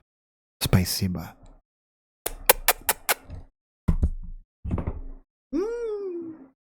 Como é que você sabe que eu tô lendo a música da Xuxa ao contrário? Que isso, pô, cara. Não tem nenhum artigo que confirme essas informações aqui, mas parece verdade pra mim. Mas então, dizer que Stalin distorceu Lenin e a Revolução é o maior vacilo com um camarada que fazia tudo por Lenin e foi o maior discípulo de Lenin. É isso que mostra o artigo Discípulo. e Kim-il-sungismo, uma análise comparativa de ideologia e poder, escrito pelo professor Seong Sheng. Na página 136, o professor mostra que no segundo congresso dos sovietes, que aconteceu apenas 5 dias depois da morte de Lenin, Stalin solenemente jurou cumprir o testamento de Lenin. Daquele momento em diante, sob o banner de Lenin e o leninismo, Stalin lentamente começou a impor suas próprias ideias ao inteiro Partido Comunista da União Soviética. Na Universidade Comunista em Moscou, em abril de 1924, Stalin deu uma série de palestras intituladas As Fundações do Leninismo. Até sua morte, Stalin usufruiu de poder absoluto na União Soviética. Não somente porque ele conseguiu controlar as bases das instituições de poder, tais como o partido, Estado e a polícia, mas também porque ele prestava homenagem a Lenin e estabelecia um sistema ideológico monolítico dentro do partido. Mesmo antes de Lenin morrer, Stalin tinha estabelecido a si próprio como portador do leninismo e o único expositor das ideias de Lenin. Stalin sempre insistiu que ele era o discípulo de Lenin, sucessor de suas grandes obras. Seus apoiadores mais próximos não ousaram esquecer de apontar que Stalin era o maior discípulo e o mais dedicado sucessor de Lenin. E mesmo que no testamento de Lenin tivesse algumas reclamações sobre a postura de Stalin, principalmente pelo fato de Stalin ter tido até algumas desavenças com a esposa de Lenin, o professor Galeito lhe diz o seguinte aqui na página 182. As diferenças entre os dois não devem ser exageradas, porque se baseavam principalmente em considerações táticas. Lenin e Stalin eram um só nos princípios mais importantes, e especificamente no compromisso com o Estado multinacional de partido único, ideologia única. O professor continua explicando que por essa conexão forte entre os dois, os membros do círculo do poder ficaram surpresos com a parte da linguagem exaltada e dos ataques vindos de Lenin, e tenderam a ver a reação como um sintoma da enfermidade. E a gente não pode esquecer também que Stalin foi uma criação pessoal de Lenin ao longo dos anos, e foi Lenin que fez de Stalin um membro mais poderoso do partido antes da sua morte. A partir da página 179, o professor continua. Quando Trotsky se opôs à NEP, Stalin ficou do lado de Lenin. Como agradecimento, Lenin cuidou que Stalin fosse eleito para os dois principais comitês do partido, o Politburo e o Orgburo. E em 3 de abril de 1922, Lenin providenciou a nomeação de Stalin a secretário-geral do secretariado. Stalin, desse modo, estava não apenas nos dois principais comitês do Comitê Central, o Politburo e o Orgburo, como também chefiava o secretariado. O autor diz que todo esse poder em uma pessoa só causou até desconforto nos altos escalões do partido, mas foram justamente esses 3 cargos privilegiados que colocaram Stalin na frente da fila para suceder Lenin. Stalin também foi a pessoa que mais visitou Lenin, de acordo com os registros de visita de Nizhny Novgorod entre 25 de maio e 2 de outubro de 1922. Aliás, o professor Dmitry Volkov, no seu livro Autopsy for an Empire, ele reservou 13 páginas do seu livro só provando como que Stalin foi um incrível pupilo de Lenin. Mas tem outro problemão que acaba com esse chororô desses vitimistas de que Stalin que distorceu os ideais comunistas de Lenin. Se ele era um comunista tão ruim assim, por que ele foi o líder que ficou mais tempo no governo soviético? Foram incríveis 29 anos na frente do Partido Comunista da União Soviética. Estranho, né? Esperaram Josefinho morrer pra dizer que ele estava traindo o movimento punk. Queria ver dizer isso aí na frente do bigode dele. É por isso que discutir se Lenin queria Stalin no poder ou não poderia ser mais irrelevante. Stalin não se colocou lá sozinho. E chegando lá, só saiu quando morreu. Mas o fato é que o reino de Stalin foi tão terrível mesmo que muita gente fica imaginando o se. Se Stalin não tivesse sido líder, como teria sido? Bora dar uma olhada aqui na opinião do professor Robert Gallipoli, na obra Lenin, Stalin e Hitler, na página 171. Pode ser tentador pensar que, se em algum momento Lenin tivesse se livrado de Stalin, então todos os abusos associados com a subsequente história da União Soviética poderiam ter sido evitados. Seria um erro assumir isso. Foi Lenin quem estabeleceu o novo regime, completado com polícia secreta, campos de concentração e supressão das liberdades civis. Nenhum daqueles que competiu com Stalin para ser o herdeiro de Lenin teria mudado esses pontos fundamentais. Contudo, Stalin foi o sucessor lógico de Lenin no sentido de que internalizou inteiramente o pensamento de Lenin e o expandiu com fidelidade. Portanto, não interessa quem chegaria ao poder. Trotsky, Bukharin, Madonna ou Dovahkiin. Não ia mudar nada. O comunismo é como uma fruta podre no cesto de frutas frescas. Milhões de frutas frescas não são capazes de fazer uma única fruta podre ficar fresca. Mas basta uma fruta podre para poder ser milhões de frutas boas. Se depois dessa analogia divinal você continuar gostando do comunismo, procura ajuda profissional, hein? A Revolução Comunista Russa foi uma tragédia humanitária e uma verdadeira catástrofe social. Qualquer ganho que ela tenha conseguido jamais pode sobrepujar o sofrimento desumano e os muitos milhões de mortos que essa política assassina e seus seguidores deixaram pelo caminho. O comunismo, junto com o fascismo, deve sempre ser considerado como a pior das ideologias políticas já criada pelo homem e nunca mais ser tentada novamente. Não podemos esquecer o que as revoluções comunistas causaram de verdade. Ditadura. E não uma ditadura do proletariado. Era isso que os bolcheviques diziam que era. Mas como mostra a professora Fitzpatrick na página 131, os bolcheviques descreviam seu regime como uma ditadura do proletariado. Conceito que, em termos operacionais, tinham muito em comum com uma ditadura do partido bolchevique. Então esteja avisado que quando comunistas disserem que são os trabalhadores que vão mandar, é mentira. Você, trabalhador, não vai mandar em nada. Na ditadura comunista, quem vai mandar é o Partido Comunista. Trabalhador vai continuar fazendo o que trabalhador sempre fez. Trabalhar como um condenado. Por isso, o materialismo histórico nos dá uma certeza clara do que virá depois de uma revolução. Ditadura, violência, terror, morte, fome, guerra civil, estupros em massa e mais mortes. É isso que a experiência da Revolução Russa nos ensina, como o estudo que fizemos aqui não deixa dúvidas. Toda essa desgraça era esperada e justificada pelo bem dos trabalhadores na criação de uma sociedade melhor. Não poderia ser um pensamento mais fantasioso e realista e utópico do que esse. Os comunistas eram e são crentes em uma religião política que consideram a única capaz de salvar o trabalhador e o mundo. E essa missão messiânica não poderia ser mais perigosa e extremista. Se a oportunidade surgir, eles farão o que eles acham ser o certo. E quem não concorda, vai tomar na cabeça. Literalmente. Tá, Thiago, mas e o capitalismo? Ele também não é uma desgraça para a humanidade e o mundo? Ok, seguindo esse argumento, vamos substituir então uma tragédia por outra? Um câncer por um ataque cardíaco fulminante? Um incêndio incontrolável por um terremoto? Na verdade, historicamente, as revoluções comunistas foram incapazes de derrotar o capitalismo. E por décadas, capitalismo e socialismo viveram juntos. Nesse caso, por décadas, o mundo não teve só uma desgraça, mas duas existindo ao mesmo tempo. Câncer com ataque cardíaco, incêndio com terremoto, fome com miséria. E aí, nesse duelo de monstros, vamos torcer para que o alien derrote o predador. Talvez o capitalismo derrote o comunismo de novo, como já aconteceu. Aí voltamos a ter só uma doença ao invés de duas. E voltamos a ter tempo para enterrar o dobro de milhões de mortos que surgiram desse embate de monstros que não levou a nada. De novo. A história mostra que não tem nada tão ruim que não possa piorar. Não tem solução fácil para problemas difíceis. A humanidade precisa e merece muito mais. Precisa de evolução e não de revolução. Ainda meteu um memorando aqui, né? Em memória de mortos dos regimes totalitários no século XX. Bom, questões, né? Primeiro ponto. O argumento central dele gira em torno de um documento que, na verdade, são vários escritos do Lenin, que já muito debilitado de saúde, descreve em vida, que muita gente o chama de testamento, né? Testamento é um termo meio ruim, né? Porque, bom, Lenin não era herdeiro de nada, né? Não tinha nada para deixar de herança, né? O poder não era dele, né? O poder era do partido, o poder era coletivo. Tanto que nesse testamento ele faz críticas a Stalin, a Trotsky, a Bukharin, ao Molotov, ao Kamenev, a vários caras. Ele defende a perspectiva de uma liderança coletiva na União Soviética. Ele defende essa ideia. De novo, aquilo que a gente falou, né? Não é porque as duas pessoas estão localizadas em partidos que elas vão ter o mesmo pensamento. Existem disputas, né? O próprio Lenin e o próprio Stalin tinham questões relacionadas à questão nacional. Existiam pontos divergentes entre eles, entendeu? Então não era uma surpresa, assim. Vai depender muito de cada tema, de cada perspectiva, enfim. Stalin foi um grande organizador do partido, né? No Politburo e no Orgburo não tinha só ele, não. Tinha outras pessoas que estavam inseridas naquilo. Esse Stalin era tão ruim, tão zoado, tão discípulo, né? Tão testa de ferro. Porra, o cara é o maior testa de ferro de todos os tempos, né? Porque ele deu um baile, deu um sacode em todas as outras estruturas organizativas, né? De outras pessoas. Bom, mas enfim, né? Vários pontos ficaram ali. Não existe essa perspectiva de herança, né? O Lenin não deixa ninguém de herdeiro, tá ligado?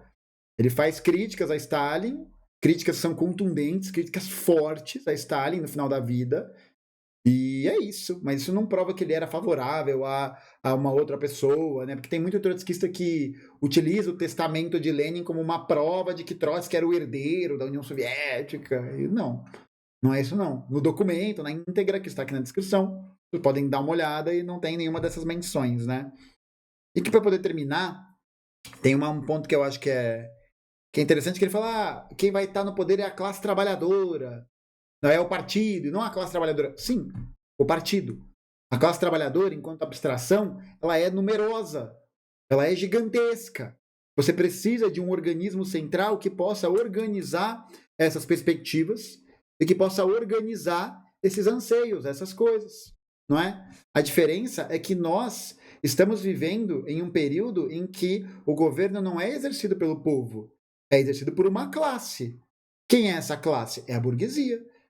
A burguesia mantém o aparato, né, democrático burguês operando para dar um certo sinal de maior flexibilização, né, de flexibilidade, o que é melhor do que uma ditadura, obviamente, né, o que é melhor do que uma ditadura da burguesia, um movimento fascista, uma ditadura militar e tudo mais, né? Só que é a ditadura de uma classe. É a ditadura de uma classe sobre a outra. Porque a partir do momento que essa classe passa a ter interesses que estão em contrariedade ou que o governo, o Estado não possam atendê-los de alguma forma, porque eles representam de alguma maneira a soberania popular em algum estágio, o que ela faz? Mobiliza seus recursos, mobiliza a imprensa, mobiliza setores econômicos para poder viabilizar a derrubada daquele regime. Como foi no caso do Brasil em 2064, em 2016, não é? Então, vale a pena ressaltar que não é a classe trabalhadora toda que vai estar no poder. Não, são os membros do partido. Os membros politizados, as pessoas que têm como trabalho a política, têm como trabalho o pensamento, essa organização. O povo participa da votação, participa da construção, participa disso. Mas é a mesma coisa, pô. Você vai olhar e vai chegar em todos os lugares. Vai todo mundo participar da política? Não, pô. Tem gente que não tá nem aí, tem gente que não se interessa, que não tá afim. E é isso. O que nós comunistas defendemos é a possibilidade de que esses trabalhadores possam de fato participar disso. Possam construir, possam argumentar, possam trazer pontos. Uma dinâmica de poder popular e que responda ao partido. Por quê? Porque o partido é o órgão que centraliza essas demandas, que centraliza essa organização. Senão vai ter um soviético mandando um monte de coisa diferente para lá e para cá, sem ter essa centralização. E aí ele esquece de simplesmente dizer quantas pessoas tinham no Partido Comunista da União Soviética? Quantas pessoas tinham no partido? Para dar um exemplo em paralelo, né, a China, que inclusive não é nem uma ditadura de partido único, a China tem mais de 90 milhões de membros do partido, pô. 90 milhões de membros no partido. 90 milhões de pessoas fazem parte do Partido Comunista Chinês. Tá ligado? Uma representatividade alta, né? Bem alta. Jack Chan faz parte do Partido Comunista Chinês. Tá ligado? Basicamente é isso, né? Fica aí esse grande momento, né? E esse final que é simplesmente magistral, incrível, primoroso, um clamor, né? Que é comparar capitalismo e comunismo com doença. Enfim, eu queria também aproveitar para fazer aqui um convite, né? Acho que talvez role um vídeo resposta, isso, ou os seguidores do Thiago venham encher meu saco, como vieram semanas atrás e tal. Pô, eu acho que a melhor forma da gente poder constituir e garantir que a gente leve mais conhecimento para as pessoas de uma forma íntegra e tal, é ir para um debate. Por que a gente não debate, Thiago? Vamos debater, pô. Criar essas perspectivas, a gente debate o assunto. Sobre Idade Média, pode debater sobre Guerra Fria, pode debater, pô. Ao vivo. Ao vivo. Eu faço ao vivo, claro, né? Pô, e eu acho que seria bacana pra gente poder fazer um debate historiográfico a partir dessas perspectivas. E até aqui, né, momento crucial, fazer uma autocrítica. Porque eu acho que para promover um processo educacional, ainda que eu ache as coisas que eu ache, não é interessante para o meu público eu transmitir essa noção de valores e subjetividade que eu tenho, né? Tão explicitamente. As pessoas sabem o que eu penso, elas sabem o que eu acho, né? Mas pensando no debate historiográfico, posso que é autocrítica, pelos momentos que chamei do que chamei, não pelo conteúdo em si, que isso me ofende tanto, mas acho que pela forma como esse debate está posto aqui. Então, é isso. Esse vídeo termina assim, né? Faço aqui o convite para o Thiago, se quiser debater, vai ser uma experiência bastante interessante. E, enfim, né? Fico aí à disposição para nossas assessorias de imprensa. No caso, sou eu e você, né? Que responde e-mail. E é isso, né?